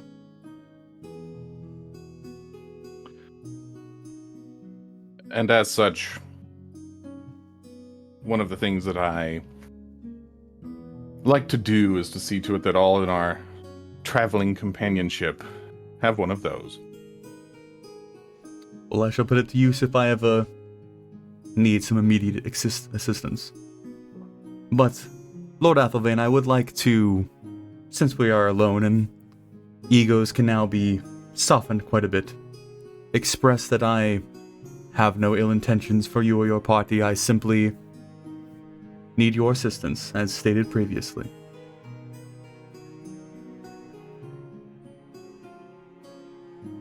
Do you think perhaps you could have opened with that yesterday? As I said, I cannot help myself. I'm a bit of a smartass at times. Well, even if you did, one of the things that occurred to me when I woke up this morning is that following you means leaving Kraylin, and walking into a trap might be worth it. I think that is definitely more the spirit we need for this next venture. Well then. I don't have anything to toast with, but 2-second first impressions. Kind of raises the whistle at you, kind of playfully. puts it back down. Certainly, I hope that our companionship might flourish on the road. And he doesn't have anything else in particular. Might walk inside and see how that kid is doing, but that's all. Alright. Jarek and Thor? I have two things. Okay. So I believe I did this once before. So I should know when Angorn's opens. Yes. I remember early on I went there like right when it opened. Yeah. So I would know when it opens, correct? Mm-hmm. Okay. So, the first thing is I'm gonna do is I would like to just get up real quick early in the morning, before it opens, see if I can find Clifford, and then I would like to ask, excuse me, Clifford. Yes, Thor. So I have a question for you. You wouldn't happen to know or have heard of any Goliath tribes moving through the mountains, would you? I'm imagining you're asking about the Serbat Mountains. Yes. Those would be the ones. I can't say that I stay up to date. I try to keep my knowledge base centered around things that require day-to-day diligence. I can certainly inquire, but that might take some time. Yeah, well, I mean, apparently I'm gonna have like 2 weeks of travel ahead of me, so if you can give me any information whenever, that would be nice. I might have JD send you a message in like a week and a half. Clearly there's quite a lot that's going to take place here in Kraylin, but between the other things that require my attention, I will seek this out for you. Yeah, I don't need like specific information, just like a general, if you can figure out where some Goliaths may have gone, because they're kind of big and loud, and I mean, I imagine somebody's getting raided somewhere. Excuse me if this is rude, but is there a relation? Very loose relation at this point. Alright, I shall get you whatever information I can find. Alright, I appreciate it. Anyways, and then I'll just, I don't know, run by the kitchen, grab like some stuff, just like sweep through, probably get yelled at, run away. And then by that time I will head to Angorn's Angles and Edges. I like For the to third think that Thor moves around like he's a stealthy 5-year-old, but he's legitimately like an elephant of a man, and that's like the Kronk aesthetic. from Emperor's New Groove. Yeah. You know what? Kapow! Okay, well, Yeah. you might be right. But yes, if you make your way over to Angor's Angles and Edges, it would be open today. As you step inside, the shop owner, Angor, would be rather surprised to see a customer after yesterday's events and the kind of air of the city. But he would instantly recognize you, warmly greet you, tell you that your sheath has been ready for quite some time, and he's been excited for you to come pick it up, and he would get that for you. Yeah, so, I would like to try to make a request of him, if I can have him in some way, like, brand like the symbol of the Tamantop Castle, or like somehow do that quickly, like even if it's just like an ink mark or whatever, because I have the symbol, so I imagine like, yeah, he could like, so the sheath itself, to give it some description, you got the like braided mane of Hormtar way back when. and he's kind of taken that braid, and it's clear that some sort of like epoxy or coat has been put on the main part of it to keep it like firm and strong, and that's where the width of the blade is kind of sliding into. And then bits of the fur have been left loose on the side to kind of dangle out like a fur coat that then guard the edges from being exposed. And then the back side of it that actually like rests against your back is just kind of this flat, nice leather to like keep it a little more simple on the inside.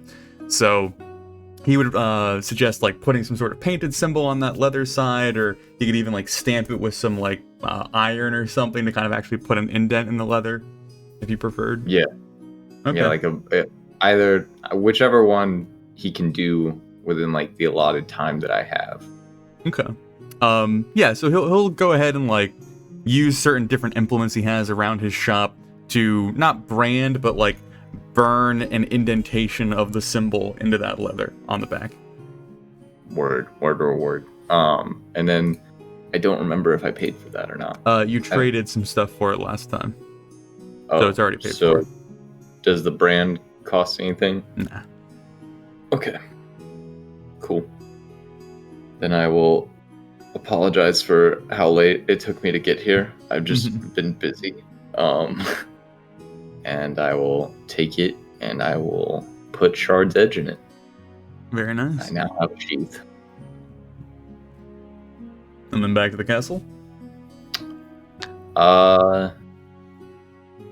Yes. But do I see like Valoran or I don't know in relation to like the direct path back to the castle. Yeah, you wouldn't pass by the Slither of the Moon just going from the plaza back to the High Bridge. You would be passing by the crater a couple times, but yeah. Okay. Yeah, I might swing by the Sliver of the Moon just to see if anybody's there yet, and then if they're not, then I'll make my way back up. Valoran, how long are you kicking around the inside? Of the inn? Yeah. Indefinitely. Oh, okay. I assume that's where we're meeting. Gotcha. Yeah, so as you swing by, you would see Hypatia kind of chilling outside the main door, and that catches your interest. Alright, then I will walk up. Good morning, Thor. Hello. And then I'll peer in, see if he's in there. Or anybody. Yes, your lord is in there, Thor. He's not my lord. He's just a friend. My apologies. And I guess I'll walk in. Okay. Are you seeking out Valoran at this moment? Yeah, I'll just sit down with him. She didn't threaten to kill you, did she? Oh, not yet.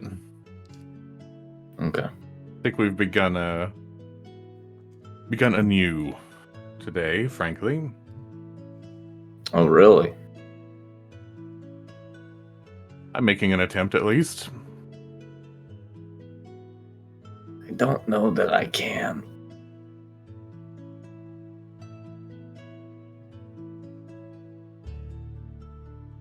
Well, whatever happens, we will persevere.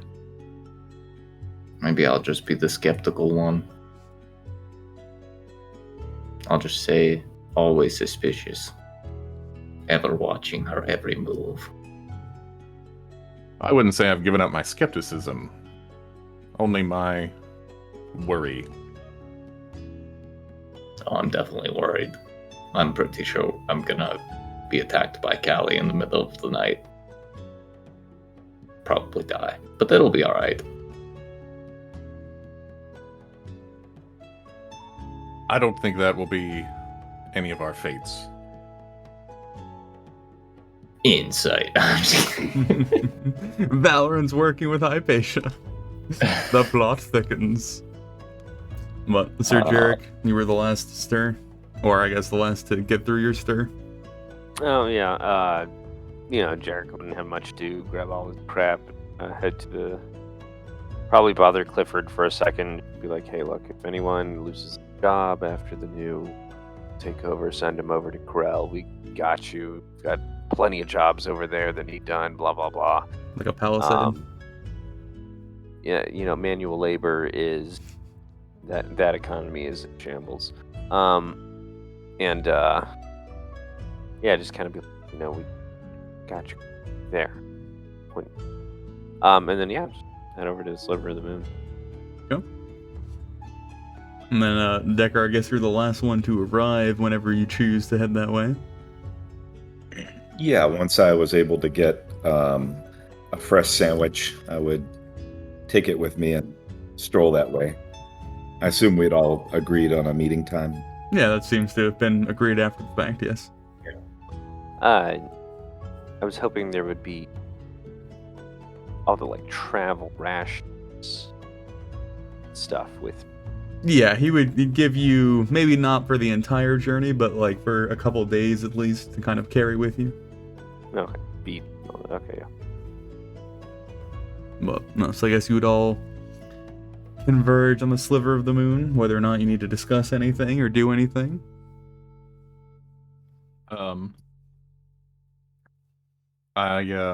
I'll retrieve. I'm going through my spreadsheet now. I'm gonna retrieve some stuff from the wagon before we leave, including the last of the signal whistles that I had originally bought, and give Deckard that whistle. Okay. Oh, this is and I would blow it. Is somebody in danger?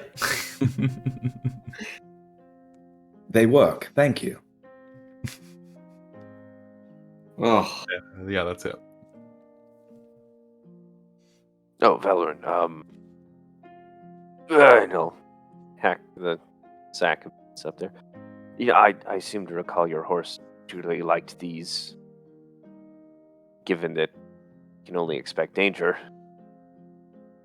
you might want to feed these to him.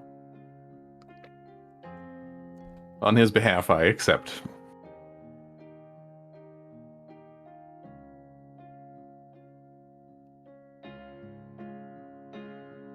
Well, are we, I guess have to follow Hypatia's lead then. Would I have secured my my goodies before I left the castle, or? Yeah, I would imagine so. All right. so is there a small wagon we're taking, or are we just traveling by foot? Well, Valoran's loading up Belgre's saddlebags with what he cares to take off the wagon, and I believe there are 2 riding horses that were kept with the caravan. Caspian sounds like already has one. So if Jarek and Thor want horses, there's 2 riding horses that we still have. Do you want my 50 foot of rope or my torch? Yeah. Let's say yes. Okay. Just those are the things that I have. So, but I don't keep them on me. I keep them in the wagon. So if you're A gonna new take them, thing to think about real quick is you guys no longer have a party member with dark vision.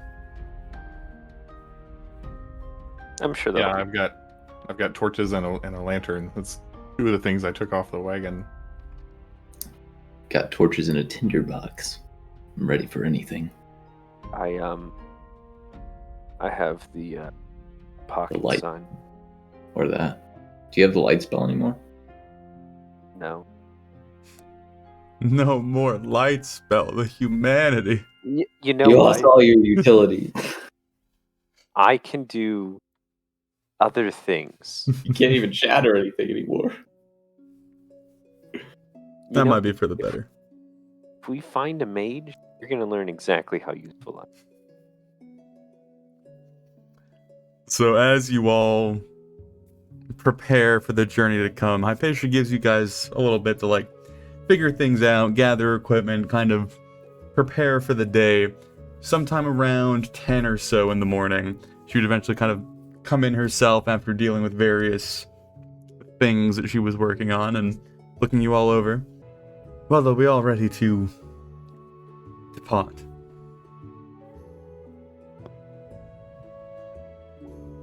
I think so.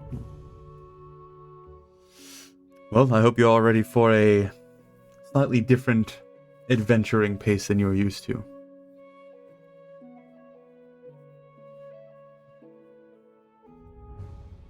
I'll follow you for now. Well, the pace has been pretty fast, as far as things go. I wouldn't We've already- describe our new pace as fast, Like, but yeah. more discreet.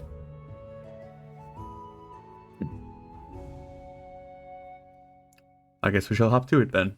And she spins around and heads out the door.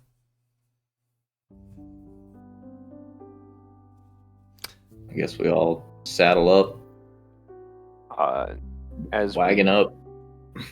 as we take off, Jarek will go ahead and don the old mask of whatever it's called. Mask of mirrors. Mask of mirrors, yes. It's now in sport mode. Alright. So, leaving Kraylin, you guys only stay on the main road for like an hour or so outside of the city. Eventually, as the landscape begins to drift into more rolling hills and woodlands and, various vegetation, she distinctly takes you off the main road, off any sort of well-traveled path, and certainly slowing your pace down a fair bit, almost to half the speed you're used to. You begin trudging through fields and over farmland and over streams and having to dart around roots and various things that might trip up your horses or yourself, and you just start basically beelining across the continent. If you stop to try and kind of correlate what direction you're heading towards or where you're around, you're heading in almost a direct southeast direction from Kraylin, just straight across the southern part of Giles Kingdom. Just to get an idea, are we talking like that kind of a thing? Yeah, more or less. So very distinctly avoiding all towns. Yes. Can I try to... What? No, go for it. Can I try to bother / interrogate / intimidate Hypatia into giving us more information as to the target that we are hunting? Sure. I'll probably make you, I guess, role play that out in any sort of regard. Okay. I can do that. Okay. Whenever You want to do it. The first leg of your journey, this first kind of week, is just getting you to the Giles Kingdom border, the southern border. So you have quite a lot of time on your hands before the next leg picks up. Oh gosh, I have so many conversations.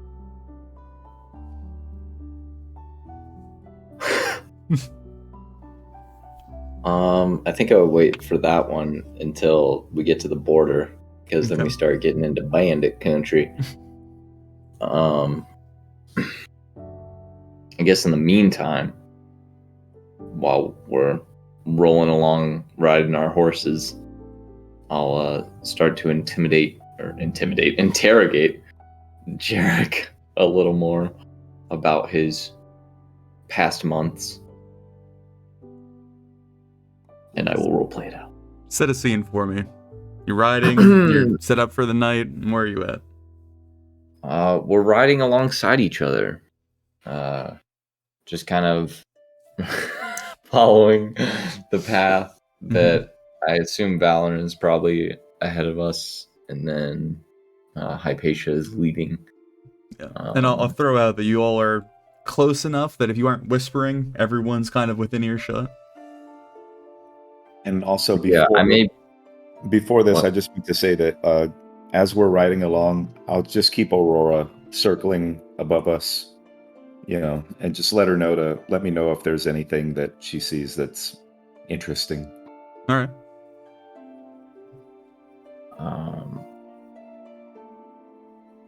So I'll kind of signal to Jarek that I want us to be a little far back. I don't care if Valorant hears. I care if Hypatia hears anything that goes on. Okay. So hopefully not within earshot of her, Mm-hmm. I would have this conversation. So what you said dog like took his power away and you almost died?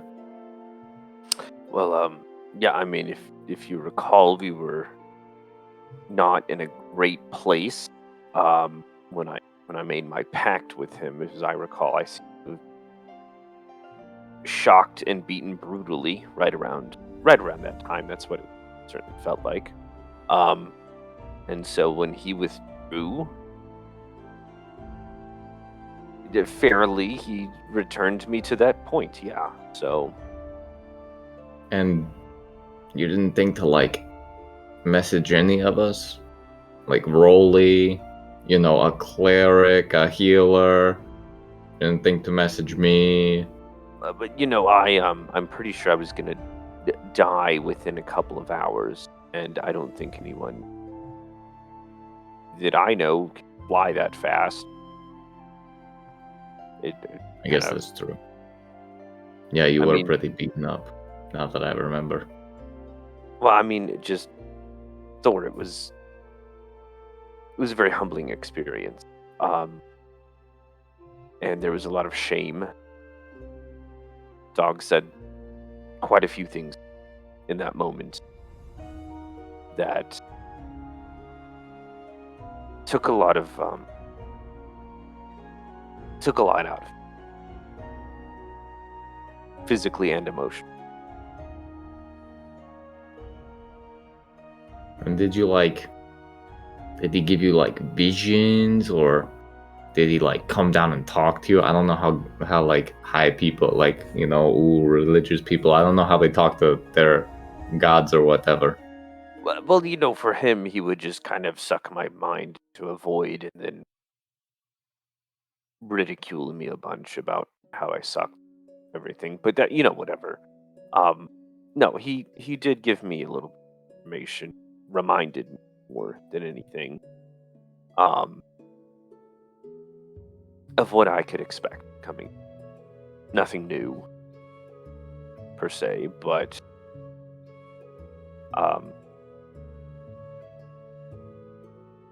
as far as he's concerned, if you want to reach out to him, I've still got the crown. You can try that. I don't. Well, I was actually going to ask you if I could use it, because if you're too scared to use it, I don't really. He seemed like a nice guy whenever he possessed your body, or at least I think he possessed your body. Yeah, he entered me a few times. I don't really want to talk about it. Well, yeah, there are a couple of things I want to go over, and if I get to talk to him, that'd be cool, because I could ask him questions, see if he likes me more. I don't know. That's whatever you want, Thor. I know my place in that regard, so.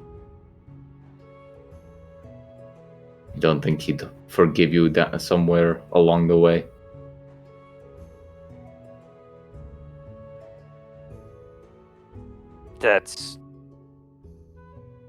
I don't know if I'm ready for that conversation. Alright, well, I'll ask him for you. Yeah, have at it if you want. And I'll pass him over the crown, whenever you want it. Oh, okay, we're doing this here. Okay. Well, I mean, you don't have to put it on now. You're gonna fall off your horse. I'm not putting it on right now. Just where am I supposed to put this?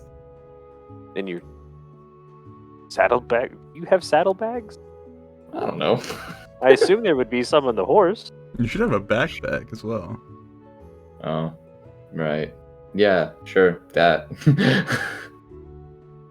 Dude, I keep like 3 things on me, and those are the only 3 things I need at all times. Well, now you got 4.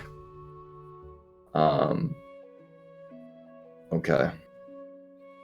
Well, I'm sorry that I wasn't there for you. No, Thor, it's my fault. I left.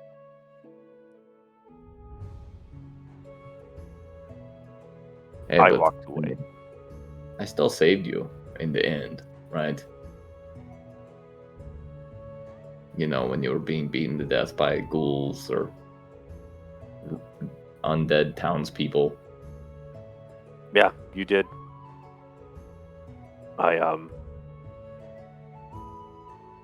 You would think with potential of the world ending, I would fear death less, but I still have the nightmare every night of each time we've come close to that point. I mean, for you, that's like at least 20 nightmares a night. So Yeah, it is. I feel terrible for you. Makes me wish I could still sleep myself.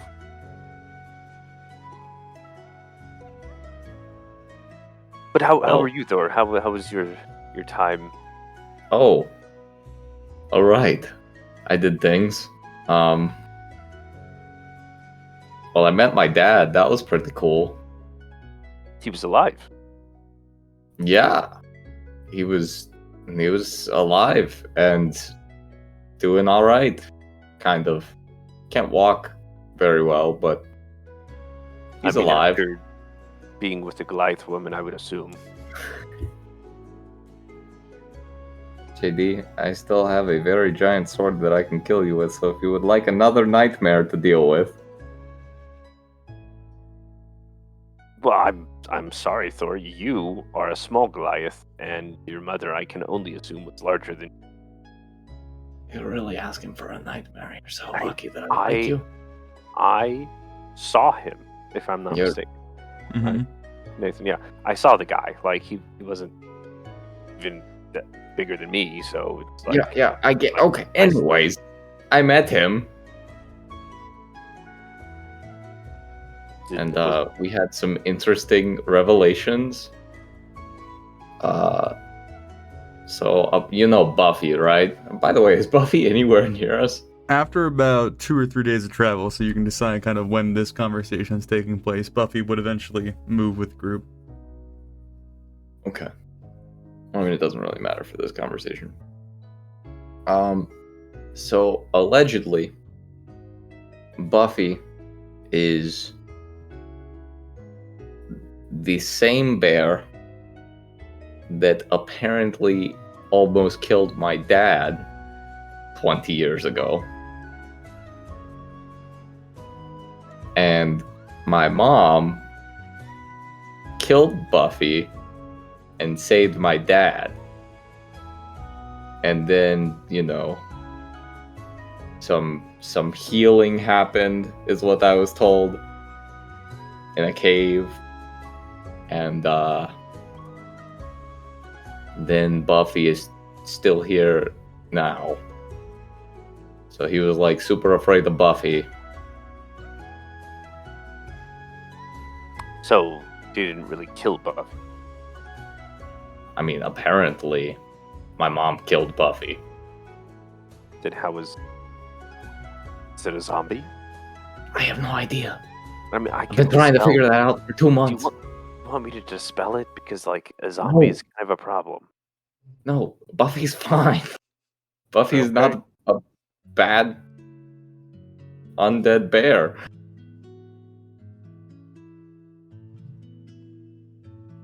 Oh, also I have a brother. A half-brother. Not like a real brother. Well, I guess I technically have 2 half-brothers. One's a human, one's not a human. Oh. Yes, you know Vilstein? That town that we went through when we came out of the highways? Yeah. Yeah, so apparently I have a brother that goes to a military academy there. I'd like to think back real quick. We didn't, like, kill anyone or cause problems with Philistine. maybe. No, you guys mostly went shopping in Vilstein. Okay, great. Yeah. Oh well, maybe when we head up towards that way, you can. Did you meet him? Did you see him? No, I didn't go that way.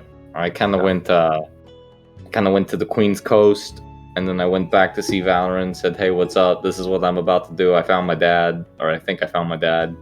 Then I went to go see my dad, and then I went to see if I could find Guztar, and just wipe him out really easily, of course.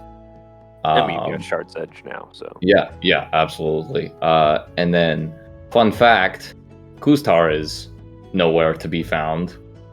I have no idea where all the Goliaths are anymore. So... Thor, do you think they were recruited to work for the guy? I have no idea. And you can't send them a message, because you never met them.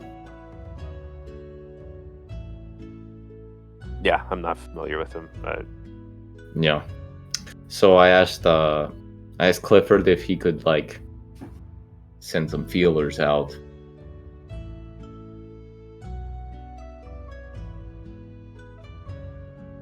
Because I mean, I know I'm a very busy person, despite what everybody thinks about me. I have a lot going on in my life that nobody seems to ask me about until just this moment. Oh, also, this is my symbol.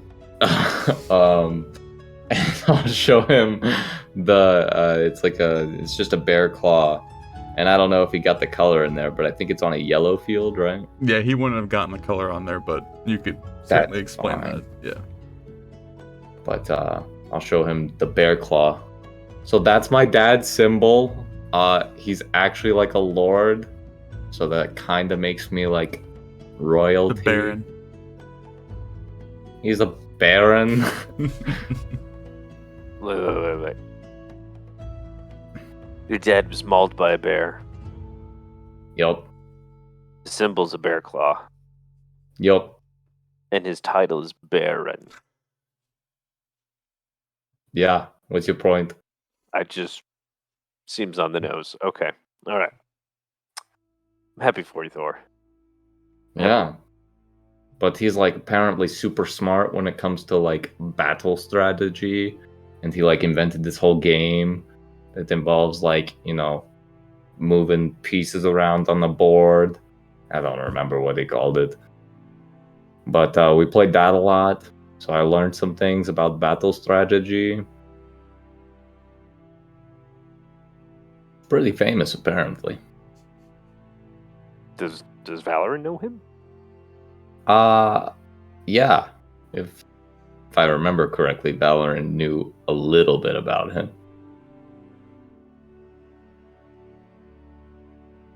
Yeah, he knows him. Yeah, true. Valorant, you know my dad, right? I would say I know of him. I'd like to make his acquaintance soon. See, he knows my dad. They're good friends.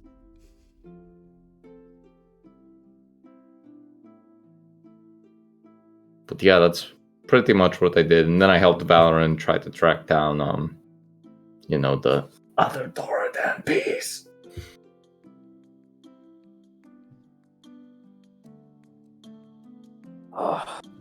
Then that's when we heard about the Duke. Yeah, I just since we have traveled, we probably fill in Decker about. Yeah, I still need to go over all these notes with you guys. I mean, we haven't really. I mean, granted, only days, but. No, I mean, I was gonna ask if you wanted to go pester Decker about his whole life story. No, I don't really care that much. What do you mean? You don't want to know about a guy that's traveling with us? He could potentially kill you in the middle of the night. Do you want to have another nightmare? I'm. Thor, he needs to know more about this.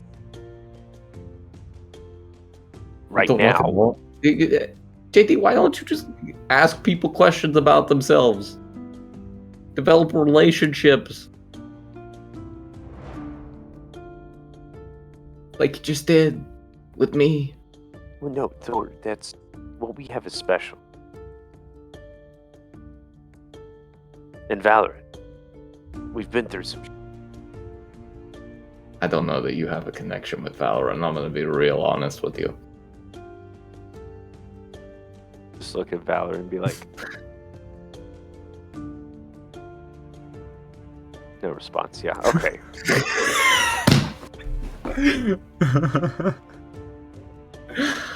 All right. Well, I guess I'll go and Terry. Can we have a group meeting, real quick? Valorant. Can you just come over here, Decker? Come over here. Yeah, he'll kind of ease back on Belgree's reins so that he can fall back to match the pace of everybody else. Okay, we have a little bit we need to go over. I know I've kind of mentioned a few things, etc. But like we've got a lot to do. Decker, there's going to be some information here that you might want to familiarize yourself. Do you still have those notes I gave you? Okay. Oh yeah. Okay. First thing, I don't know if Thor, if you remember, in the monastery, there was mention of a group, the Hollow Keepers. Yup. Okay, right. Okay, so something y'all should understand: the Hollow Keepers. I don't know where we could find them, but they're on kind of the same path that we are. They don't want Tordan resurrected. They are also trying to make sure the pieces stay apart. Nathan, as he's talking, can I try to watch and see if Hypatia is listening? Give me insight.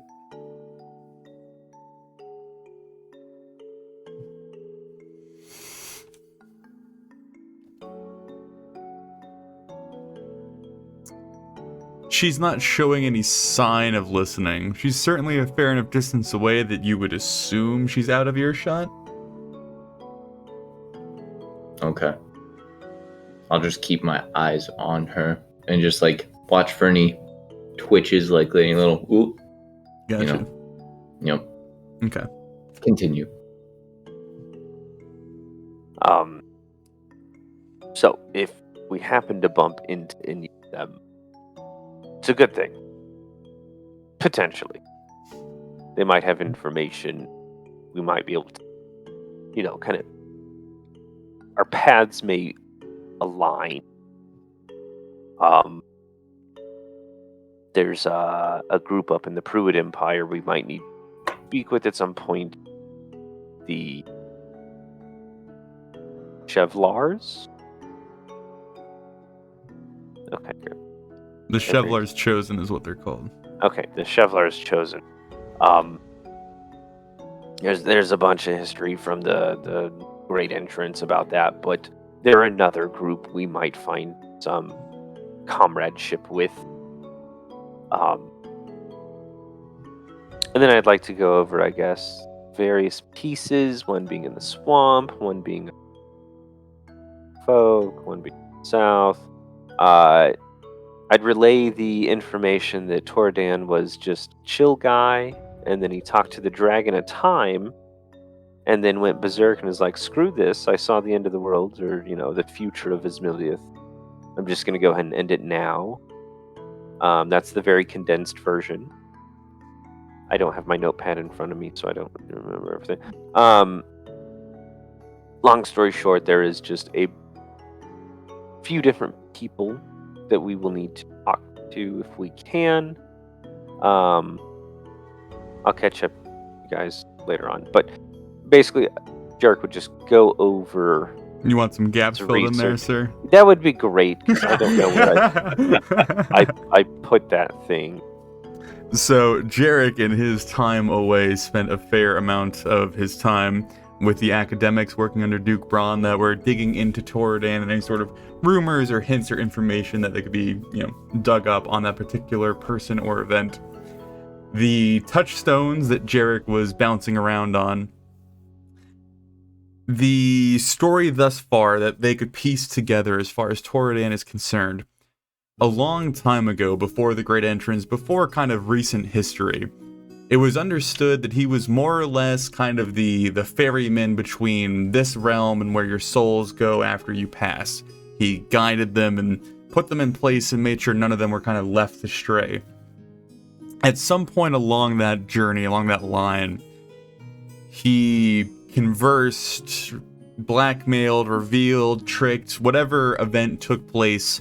This is more of a myth or a folk tale rather than any sort of finite account of what happened. Dealt with this Serpent of Time, or the Protector of Time. It goes by many different titles, but it is known as Kohn, K-O-H-N. And after dealing with this Protector of Time, Torridan was shown the future of the world, whether that was the end of it or where it was going to lead or how it was going to build up. It was something that he decided was not worth seeing, and then decided that he was going to eliminate the world entirely, wipe the slate clean, or annihilate all of life to prevent what might happen.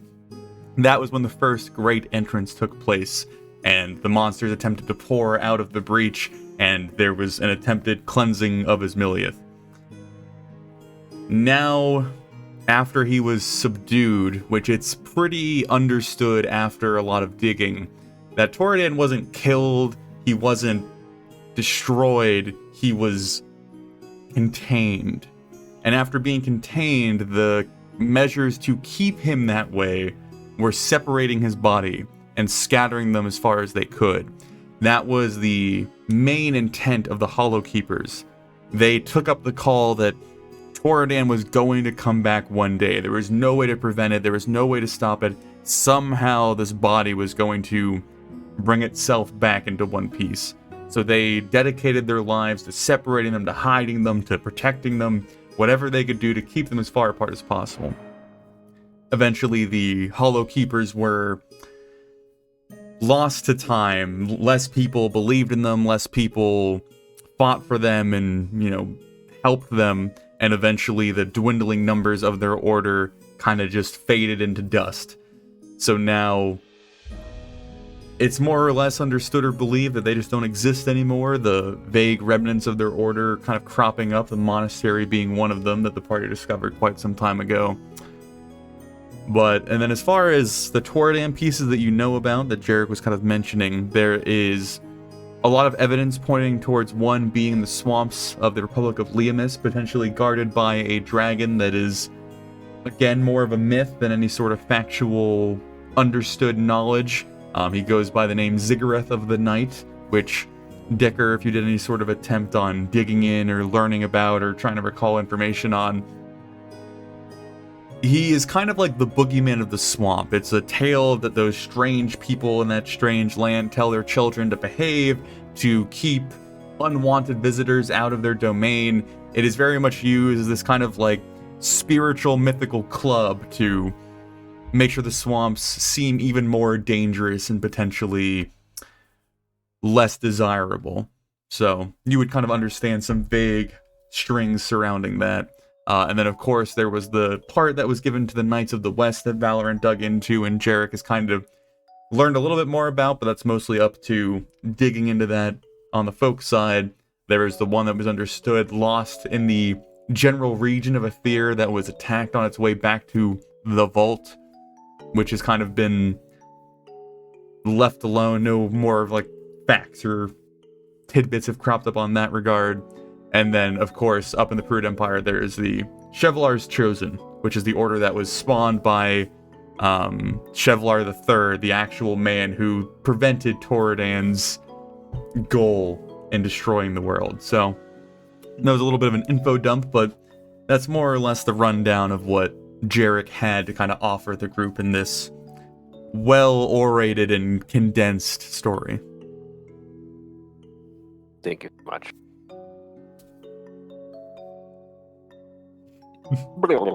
All right. So Like I that's said. that's where we stand. Whoa.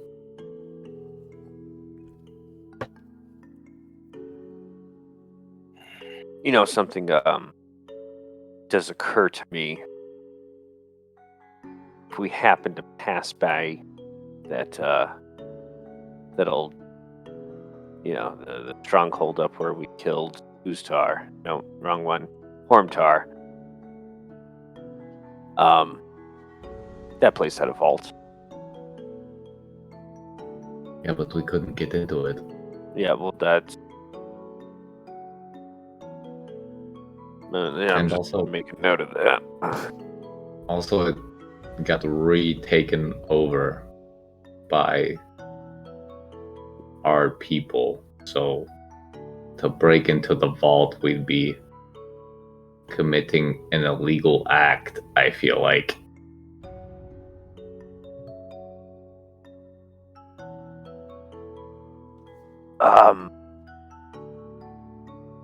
Well, we have the thing in your backpack, Thor. I mean, this torch is not going to do that much. We'll talk about this later. I'll give Hypatia a quick glance. Anything? Mm-hmm. No, still lead. She'll occasionally look back to make sure you guys are following, but she doesn't seem to be closing the distance at all. No, see, I've been beating on her the whole time. Every time she looks back. Another thing I Carl's forgot to include in your lore dump, Jarek, that I don't know if you would mention or not, is the time frame that you kind of been given. Would you have mentioned that? 2? Basically 1. Well, that's right. And yes. Something occurs to me. We have maybe a year before everything boils over. What? Yeah. Based on what? Exactly. Looking at various accounts and the bits and pieces of what was retained from the Great Entrance. I'm gonna have to make this up because I don't remember. Do you want help, sir? Yeah, God, I had that whole notepad and now I don't know. You're good, sir. So a scholar named Keith Hilborn, which is one that you worked with rather closely during your time with Duke Braun, or at least Duke Braun's employers or employees. He is kind of a wacko, a little bit on the fringe of the accepted scholars that you were working with. And he very much like that scene, I think it's Sunny in Philadelphia, where there's like the red yarn everywhere and he's like trying to explain what's going on. That kind of man. He believes that the Great Entrance isn't a singular event. It isn't something that happened long ago and it was a one-time occurrence. It is an ever-going circular cycle. And that it's forever reoccurring. There's an infinite timeline that you guys have all kind of been scattered across. And this is just the most recent one. So with all of his calculations and the tidbits and the lore and the songs and the mythical alignments and the stars in the sky, he's determining that the next great entrance must happen in the year 360. You guys are currently in the year 358, but it is December. So it would kind of give you the rough time frame, if he is correct, the year of 359, and then some point in 360, the cycle will complete again. Some Y2Ks.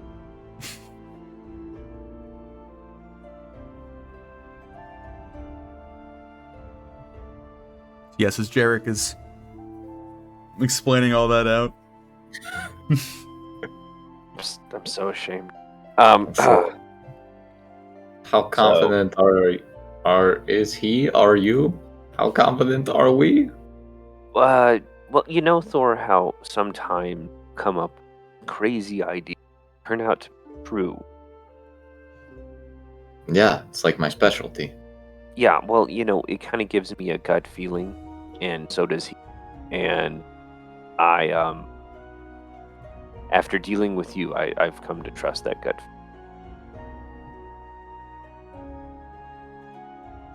Okay. Well, I mean, in the worst case, if we treat it as if we only have a year, or even less, then we can't fail, right? I mean, everything that's happened seems to lead up to the, it would make sense that these pieces are coming to light, that is, the representative of Ordan has been making moves now,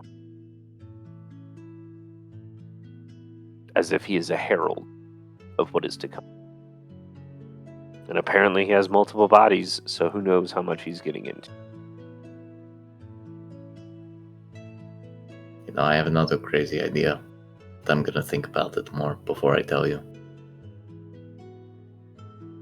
Because I feel like you're just gonna tell me I'm crazy. I mean, you've got a year to make it not crazy, so it doesn't really matter, does it?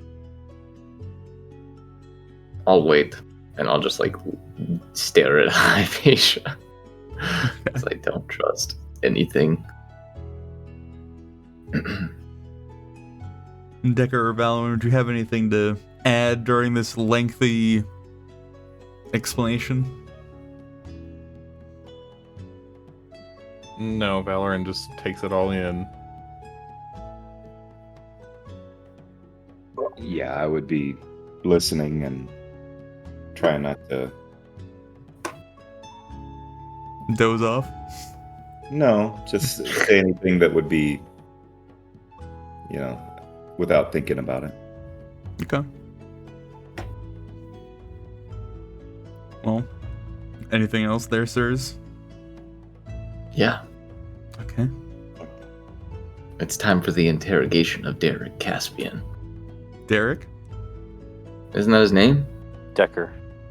Oh, That should be your Well, first question.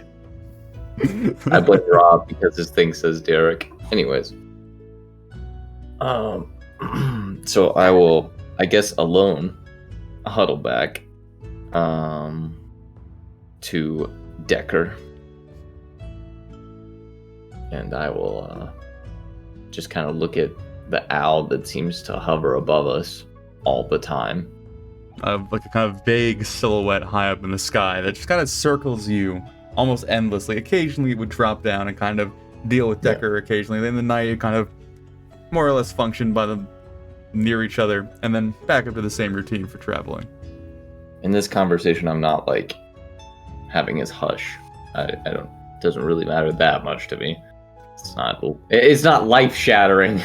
So your name's Derek. I really don't care, but So, Mr. Lord Sir Caspian, I don't know what you are. Quite the title, really. Mr. Lord Sir Caspian. A mouthful, but it sounds important. Is that your official title? No, you can just think we've... On the road, there'd be no problem with Decker. The Decker. rest? Okay. Got it. Decker. Well, what's up with the owl that seems to follow us endlessly? That's my friend Aurora. Would you like to meet her? I don't know. Maybe. Yeah, she's probably hungry. And What? give him a little piece of beef jerky and hand it to Thor. Go ahead and whistle. Say her name. And as he's doing that, I'll let her know to come down and get a little treat from Aurora. And then I'll attempt to whistle. I don't know if Thor can whistle. That's what I'm imagining. He's just gonna be like, yes, as your boisterous call rings out through the woodlands, Aurora would glide down in kind of tighter and tighter circles until flapping down into your arm, kind of resting on your forearm, reaching down, kind of plucking the jerky out of your, your hand, and begin tossing it to the back of its mouth. little sharp on the claws, but it's alright. I can take it. Big boy like you can take it, no problem. Oh, I got it. As there's like a little bit of blood. No, he'd be gentle. No, I'm just messing with you. But more importantly, as she finishes eating, I just snap my fingers and she disappears. Oh God! And then JD, I thought you forgot how to shatter things. and she comes back. Ah! She's my familiar. I thought as a child I was going to be a wizard. Turns out wasn't really my specialty. But I learned that trick and gained a lifelong companion in Aurora. Oh. Okay. It's not really how my companion, familiar story went, but Well, that's good. We all had the same story. It'd be boring now, Thor. Asius? true. Do you prefer Thor or Thrasius? I think Thor is just easier. You know, when I met people for the first time, I was trying to be all like tough and intimidating and be like, don't say my full name because I'll kill you before you can say it. But yeah, Thor's fine. It's just way easier. It's easier for someone without a proper command of language, but Thrasius has a certain dignified ring to it, don't you think? It does. Does. It's a shame I am- more people don't call you that. Well, usually I only get called that when I'm in trouble, or I guess somebody else is in trouble, or I'm getting blamed for something. Well, we'll just try a new chapter in your naming story. I'll call you Thrasius as a friend. No trouble necessary. You'll definitely get my attention. So, what's on your mind, Thrasius? Well, like, who are you? All I know is your name is Decker. Well, as far as things go, that's a great beginning. You know my name. Who am I? Well, I could answer that in many different ways. What are you interested in? I just want to know, like, you know, where you came from. What are your interests? You know, why? How do you know the Duke? Because you were at his funeral. Like, I don't know why you were there. Why you helped us. Well, my family is quite important in Liamus. And as far as a member of the family goes, I'm one of the least important members of that family. I'm a third son. So, like many third sons of important families, they find things for us to do. I was sent to be a ward of Duke Braun, and was a member of more or less his family from the time I was about 8 years old to 18 years old. So that's how I know him. I grew up with him. Oh, that's cool. Yes, it was very cool. But, what else? My family, were very rich. Very rich. My father is an alderman, which... A what? An alderman. A-L-D-E-R, man. It's, it's essentially the leader of our city, but it's an elected position. It so happens that our family has been elected to it many generations in a row, but we come by our wealth through various means, but primarily through silk and coffee And, funnily enough, the brand of our coffee is the most famous. You may have had some Night Owl brew. Ever heard Have of I it? ever heard of that? Thor, you're fairly well traveled at this point. You hold that in high regard. Even you've gone through Liamis. Even recently, you went through Liamis. So, unless you roll a 1 on your history check, which you can feel free to go ahead and roll, you would have heard of this brand of coffee, at least in passing. There you go. Oh, I think I've seen that in like, I don't know. I think some of the inns use it in like Liamis. I thought the really. Oh. Basically, all of them do. Okay. Wow. Okay. Yes. Weird flex.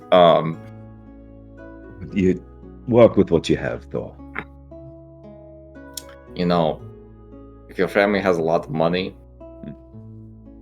why are you here? Why don't you just live it up?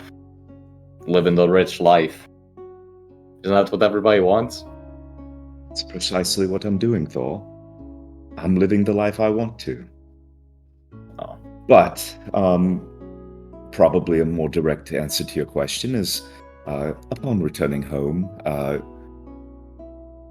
managing accounts and numbers was nothing I was too particularly interested in, and I joined the Uken Rangers. Uken is the name of the city that my father runs. And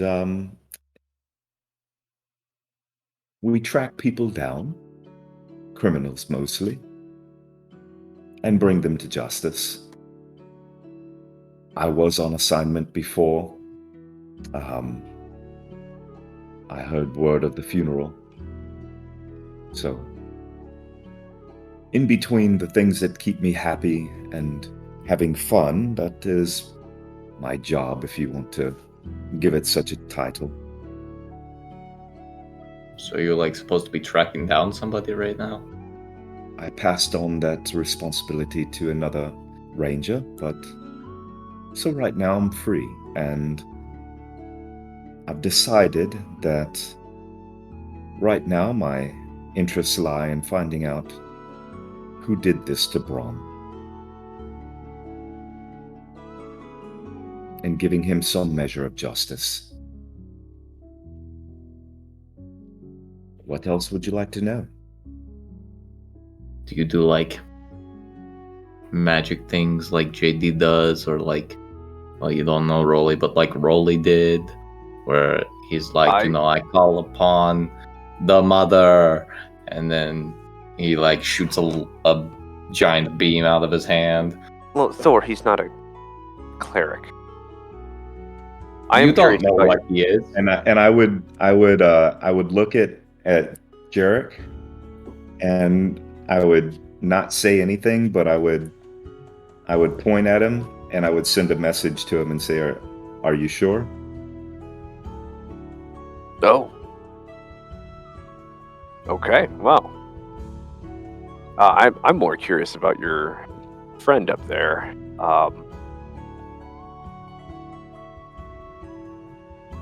How well trained is it? I would look up at her, and I would think to her, and I'd have her just dive bomb straight at Jarek.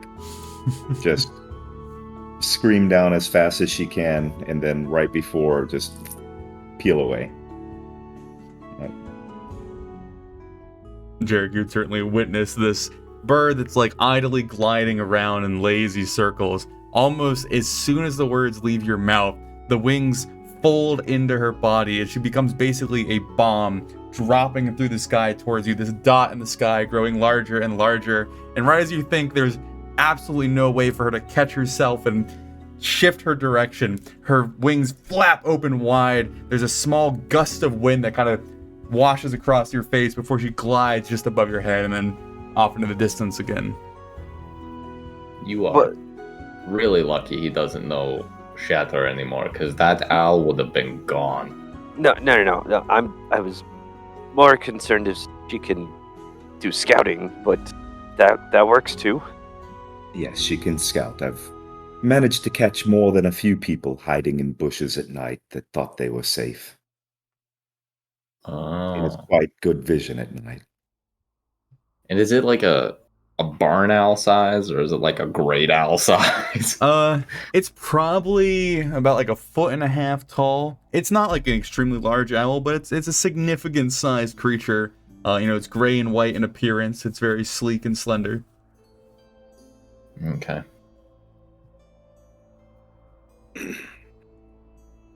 But my preferred method of dealing with threats, I think, is what you're getting at. It's not magical. I poke them until they bleed. Right. I remember you saying that. And I saw a little bit of it, when you introduced yourself in the middle. Please don't bring that up. It's very embarrassing. I don't feel like I did much to that damn thing. No, it's okay. It's okay. All I've got is this. I left the house and I did not bring my favorite sword. I had to make do with this piece of crap.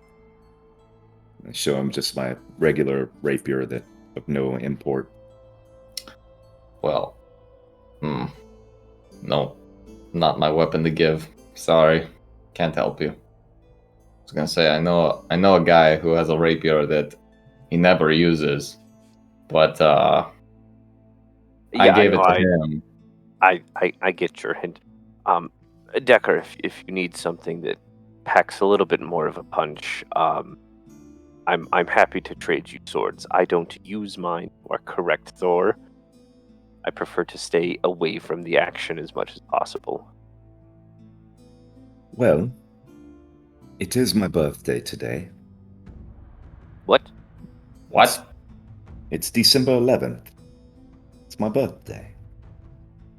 Well, how are we supposed to know that? You're not. I just told you. Oh, yeah, well, JD, give him a gift. Jeez. But I'll make sure to recompense you, sir. That is far too generous of a gift. I mean, that would ruin the purpose of a gift. No, take it. Yeah, that's not a gift No, anymore. that's the fun. Yeah, but you give a gift, and one day I'll give you something in exchange. It'll be fun. It'll be like a game. JD is gonna poke you and raise you as a dead person. That's your gift. But how about you guys? I mean, the three of you adventuring for so long, it's quite an unusual company. A Lord of the Realm, a Goliath, and a Warlock. No, I'm just a bard. I don't hold up the loot. I'm a mayor. Sometimes. A leader of a city, an accomplished musician, a Goliath, and a Lord of the Realm. I couldn't have picked a more interesting party to travel with if I'd read through a whole library of books. Actually, that does bring up a good point, Valoran. How are things? What I haven't really talked to you since you got back much. How did things turn out?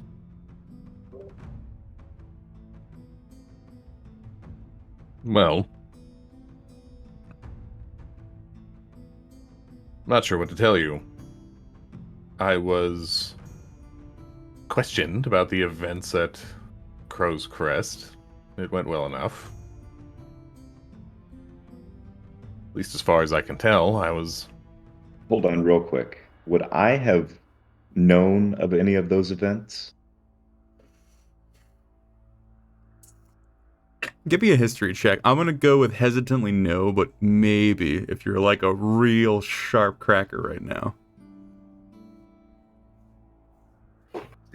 I got 0.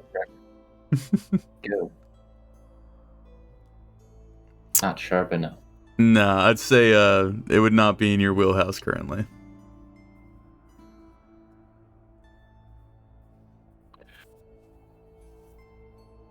I was questioned. The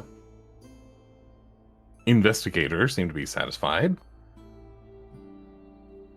And Thor already mentioned our research into the Knights of the West. And I rather spent the rest of the time trying to get affairs in order at Corsair. Looking for talent for the caravan, which we have promptly left behind, so wonderful.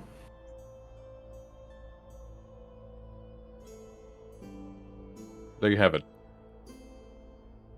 Well, I mean, all of your familial woes should have been settled at that point. No one else bothering you, I hope.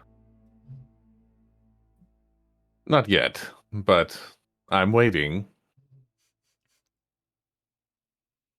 Also, where are your financials at? I never really asked you about that because I feel like it's a touchy subject. Thor, I mean, sure, Well, he's I'm just fine. making sure he's Right? being. I mean, we took care of that, though. Did we?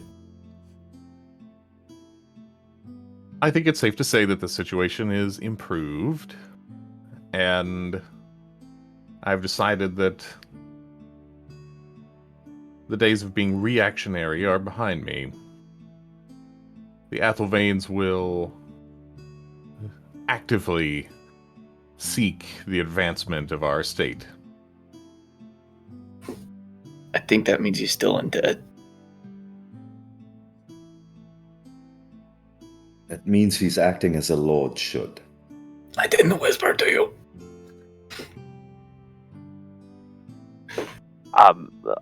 I am curious. Did anything ever pop up regarding the lady of the manor?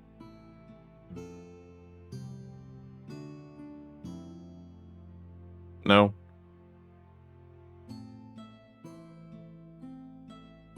Oh, right.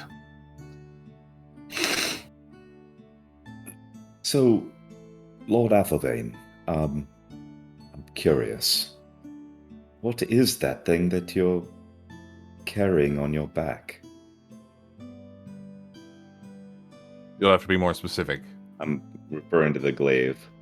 Oh. My weapon of choice. Curious. I would really love to spar you one day. I've never fought anybody with one of those.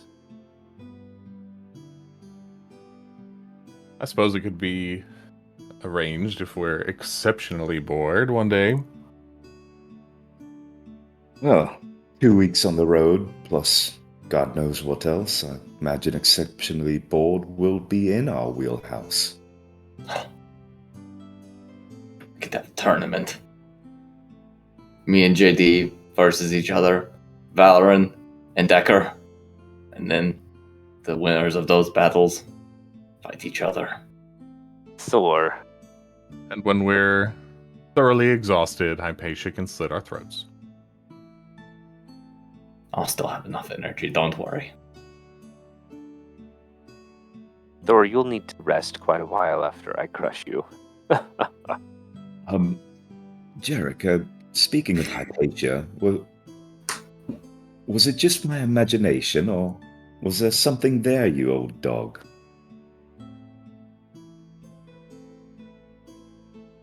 Well, I was a younger man at the time.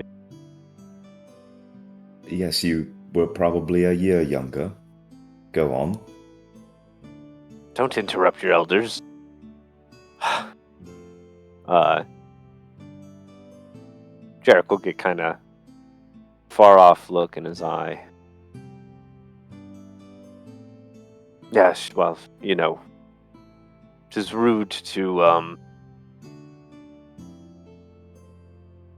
do many a thing. In truth, it matters not. I am happily married. Oh, you found love since then?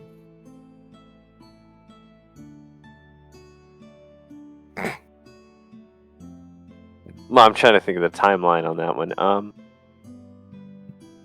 You met Hypatia Yeah. when you thought that when your That was family thought you before were the dead. reunion. Yeah. Okay, yeah. Mhm. All right. You know, I did. Well, then, you don't mind if I have a go at her, do you? We are busy. We have things to do. Yeah, precisely. I just don't want to cause any unnecessary aggravation if she was the object of your desires, but just asking, is the doorway open? Look, I know how it goes when you're young and full of life, but we are on a quest to get a very terrible piece.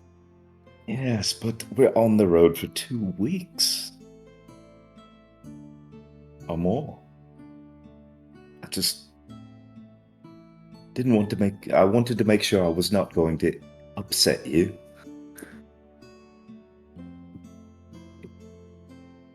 If you think you have a chance, Well, I know I have a chance. Look at me.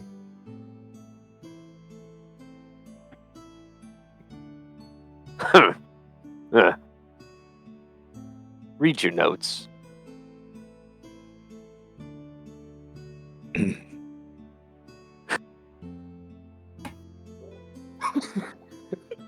Well, I, for one, wish you luck. If we only have a year remaining, then you may as well have your fun where you can. Now that is the spirit.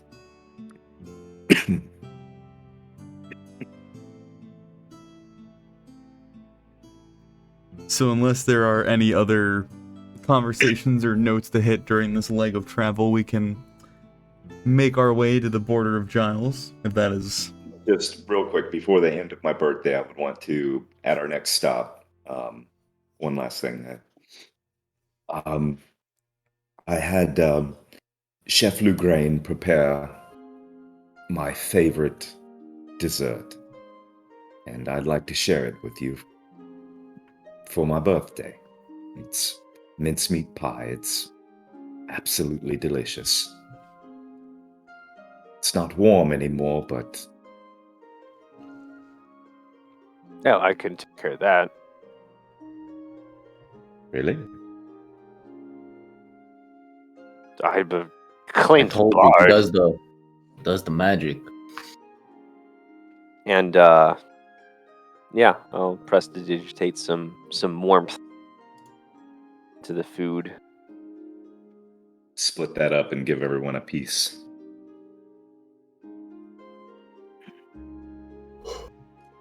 And Jarek, you're handing over the sword to Decker? Yeah, so I take the time to unattune it.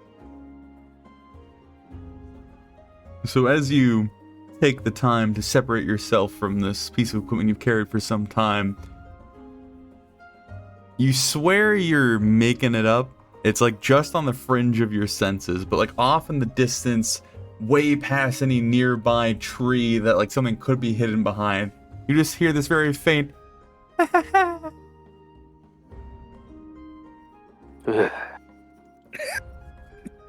Yeah, here you go, Decker. Have fun, kid. What does it look like? Is it ornate or? So the handle is very simplistic. It's this leather-bound, very simplistic oval-shaped handle with a wooden guard that's very crude. There's no stain or like lacquer over it. It's just raw, rough wood. The blade is very elegant. It's clear that a lot of time and energy have gone into making it this perfect taper. And there's a few like waving designs within the metal itself, but it is that clear engraving on the side of it that like kind of stands out. It's that slightly green glow that showcases more of a interesting piece than just a crude rapier. It reads, 2 will take its place. To what? 2 Two? will take its place.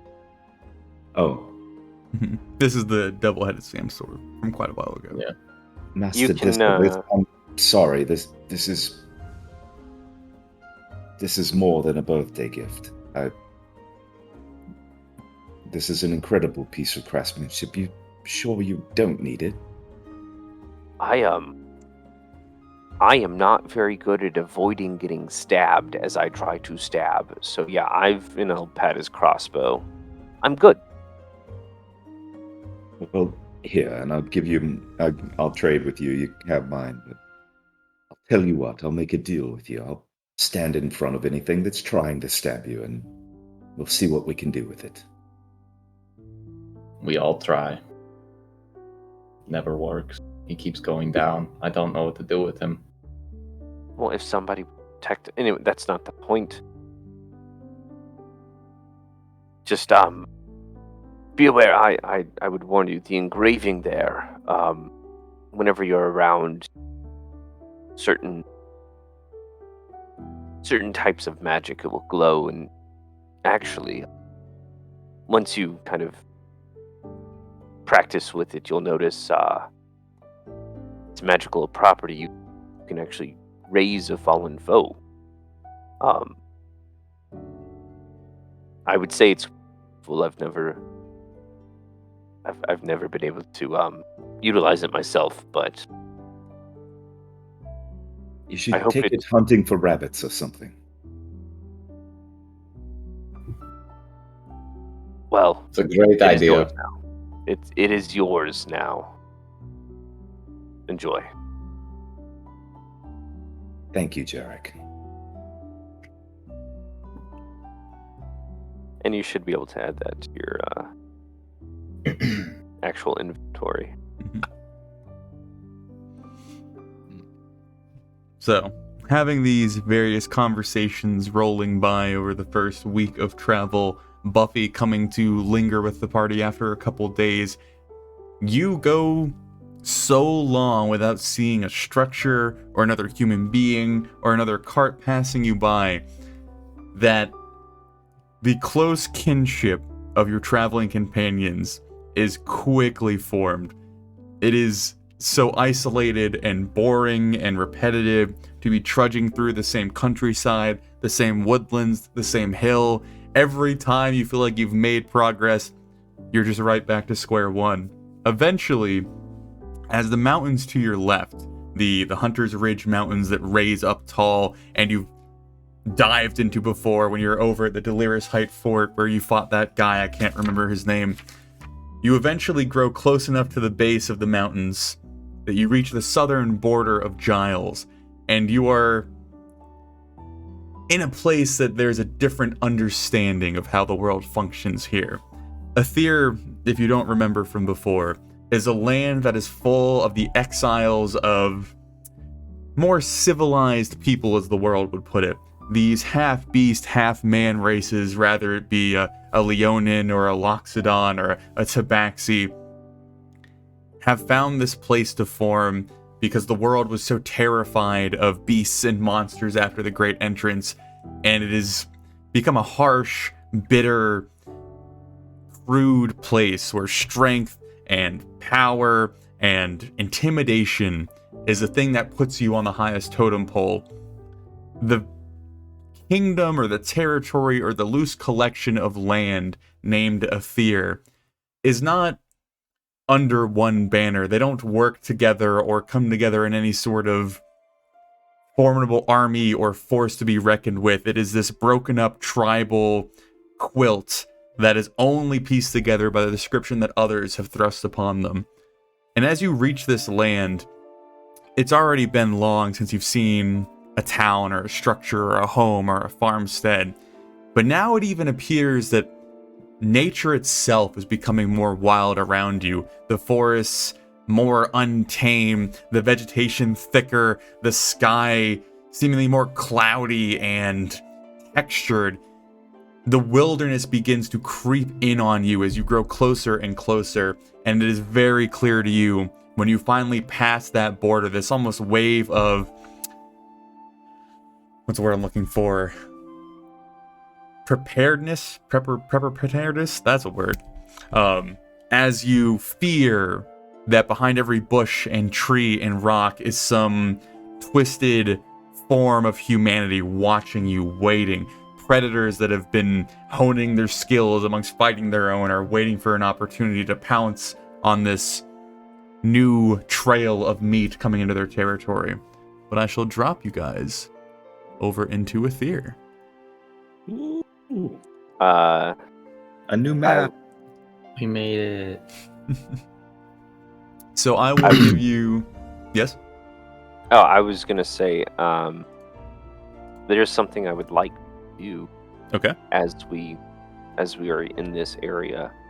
All right. Utilizing my bardic ability of counter charm, I'd like to be playing in an attempt to give my companions advantage on any saving throws against being frightened or charmed. Okay. Good to know. But yes, as you all cross into this new territory, you feel that wave of nature kind of surrounding you. This would be the time that Hypatia would kind of pause the steady pace you've been taking and almost kind of bask in the new scenario kind of laid out in front of you. Probably waiting till you're all gathered, maybe at the beginning of a day of travel, kind of get together with you all. Well, I certainly hope that the stories that the common folk were telling about your fight with Hormtar were accurate, because we certainly aren't going to have an easy go of it from here. So what exactly are we getting into now that we're halfway or however far we are? There is a particularly powerful, I won't say man, because that would be an insult, beast, chieftain, king, whatever title you want to bestow upon him, that has gathered a rather formidable force around him, and he is the one that holds the leg that we need. So I fear that... What's his name? Well, see, if I told you that, then you wouldn't need me for much longer. Well, I just want to know if I recognize him. I'll certainly recognize him when we get to him. Come on. If I tell you his name, I want your word, Therasius, that you aren't going to let me be taken by your companions in any sort of despicable way. And then she kind of like glances over at Decker slyly and then back at Thor. If I tell you, don't let your companions kill me. Oh, yeah, no. I won't let them kill you. Kind I of looks promise around you at the I- rest of the group, kind of gauging their response to this. Valoran strenuously rolls his eyes.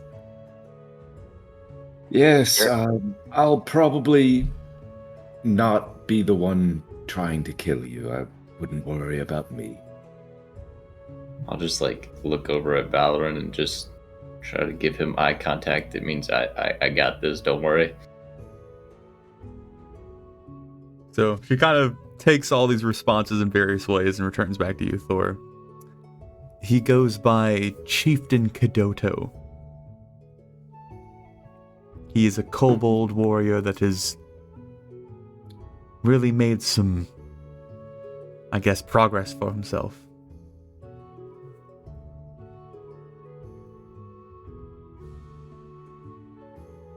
I'm gonna have any knowledge of this individual.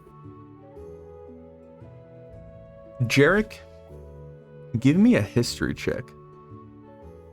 Yeah, I guess any of us really. Well, there's a specific reason I'm having Jarek do it. Okay, dude, weird flex.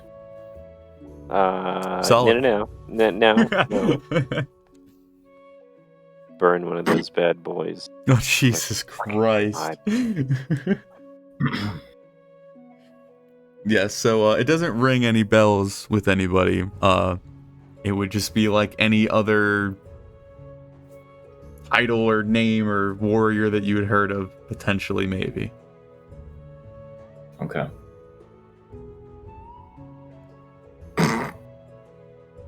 Does that answer You your can- question, Thor? Yeah. I mean, I don't know him, so see, it doesn't really matter, does it? I was just on the off chance that I knew him, and I would be like, "Ah, that guy. I really want to kill that guy," you know? Well, I hope you still really want to kill that guy, because that's what it's going to come to. Yeah, so you said he has like an army around him? He has used the advantageous position he's found himself in with the leg and the abilities it gives him to intimidate a rather large group to his call. Do we have to fight all of them? I've tried getting to him when he is alone, which is rare, and it was rather difficult even for me, and that is why I am asking for your help. Whether we plow through them or we devise another plan, I was unable to do it alone. And what do you know of his abilities? I don't know much. I've seen a few hints, but I think some information gathering might be necessary once we arrive. I'll just look to Decker. I think I know a certain familiar companion could do some scout work. He's quite familiar with that duty.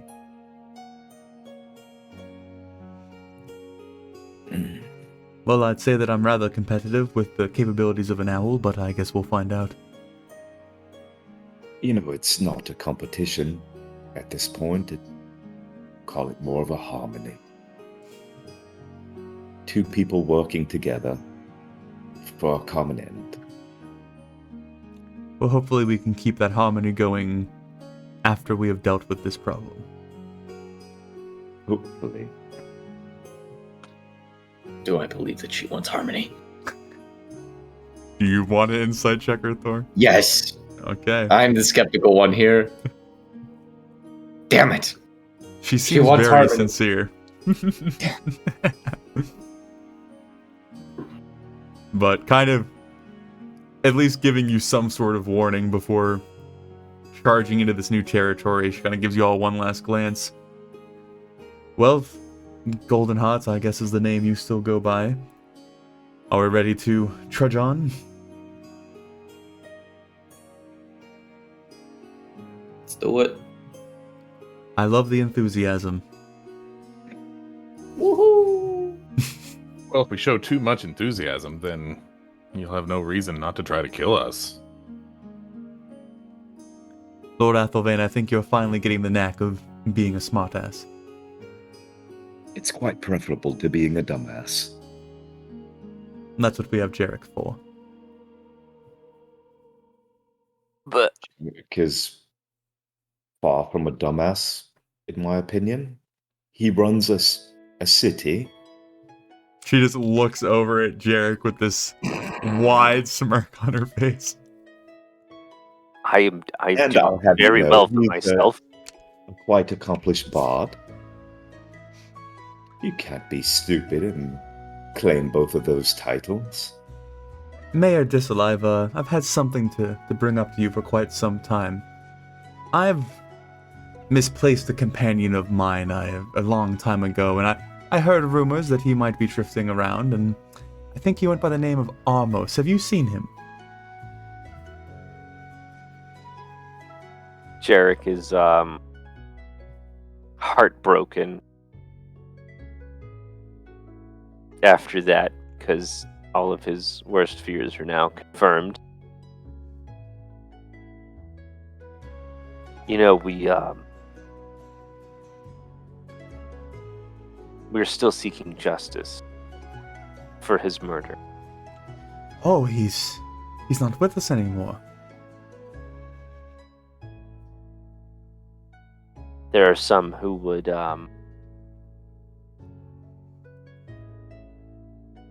look to the gallows for whoever took him. I must ask, how did he die?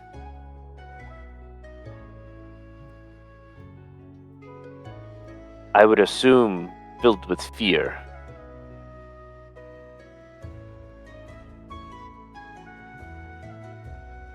Well, that is certainly no way to go. I can only imagine the deplorable person that would do that to another. Can I insight check this? If you want. Armo? Yes. Armos is the man that was saved from the monastery that lived in Corel and then was found murdered. 17. After being tied to a tree and stuff. You know, the standard. Yeah. The Now Jared. hold on, The Jarek standard. because I'm fairly certain that she just rolled deception. She rolled And- something. Yeah, well, whatever she rolled, I'm gonna use some cutting words Okay. and Ooh. yes, well, remove that from whatever you rolled. Okay. What did Jarek say? Yes, well, you know, as much as we've missed you, Hypatia, dare say we've missed Callie almost more. Ugh. Well, hopefully she can steer clear of any sort of harsh end like poor Amos.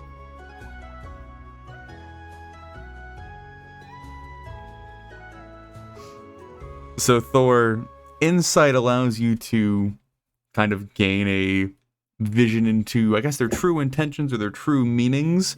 So as you insight these words and your mind begins turning and the steam starts pouring out of your ears, it's not difficult to piece together the hidden conversation happening underneath this and the implications involved. I mean, yeah, I knew it, but I wanted to know that I knew it. Well, with my valiant and brave golden hearts, can we set off now? Please. I think we already set off. And as we're setting off, I'll try to make Valorant back with me just so I can say just one thing to him out of earshot, way out of earshot. Don't worry, I promised that you wouldn't kill her, but I didn't promise that I wouldn't kill her. So we're okay. As long as you don't land the final blow, we're all fine.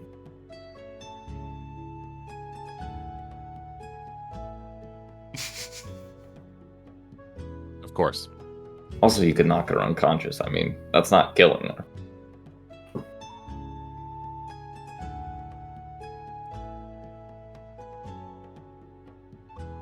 That's right. Are you doing okay?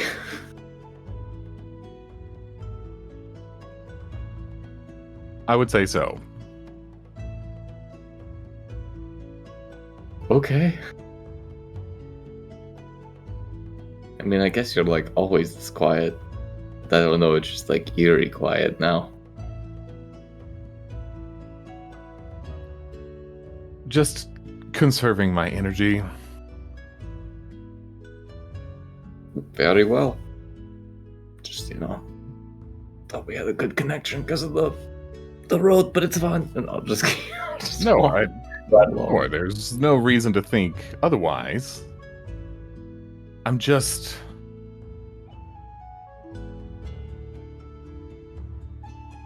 Well, I'm ready to hit something. In this land, I feel like we're going to get that opportunity a lot more than we usually do. I'm sincerely looking forward to it.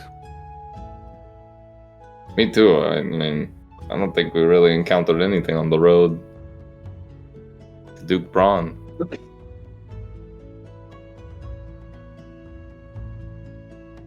Except for when we had to throw those mushrooms away. I should have done that months ago. I'm pretty sure that those wolves are dead.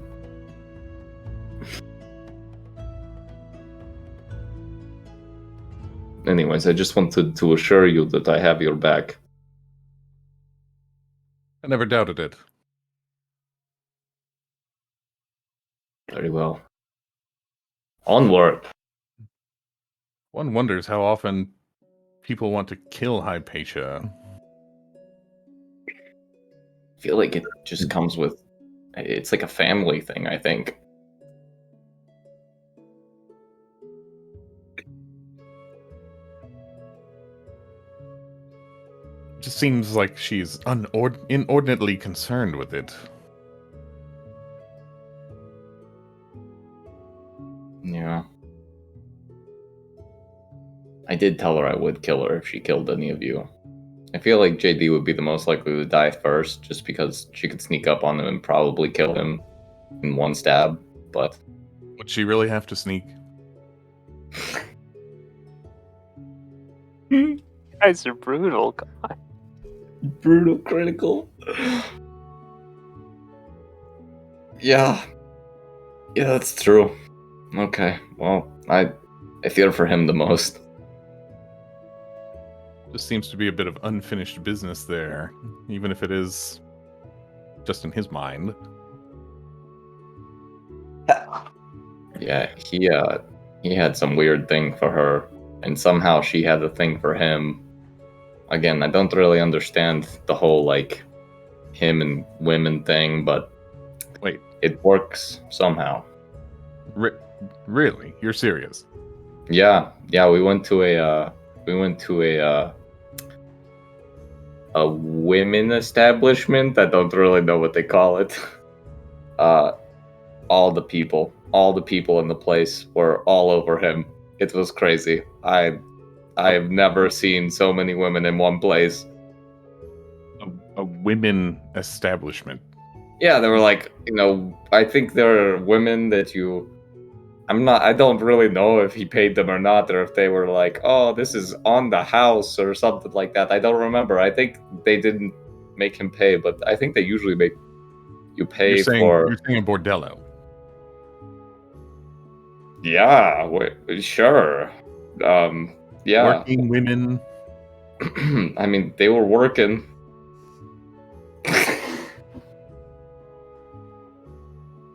So, what you're saying is that Hypatia was working as a prostitute.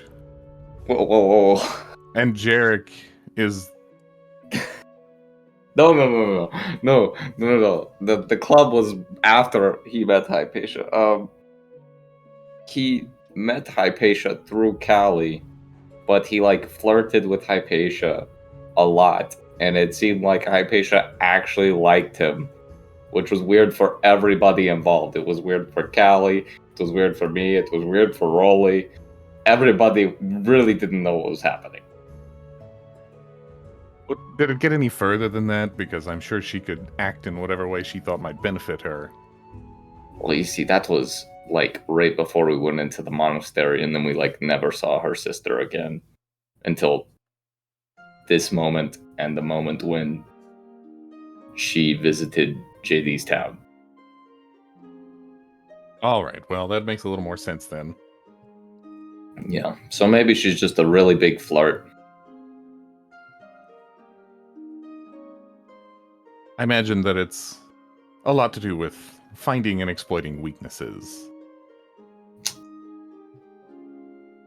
Yeah. Wonder what my weakness is.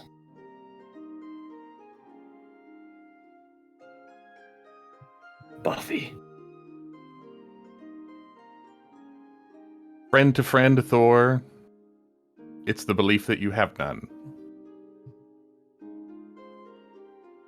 I was really trying to think of one. Right. Alright, I'll stop thinking.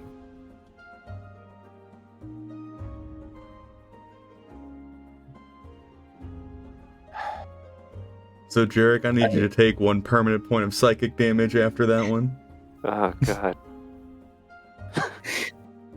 But as Thor and Valorant have their How and the Golden Hearts begin their journey for the morning. We shall end the session there.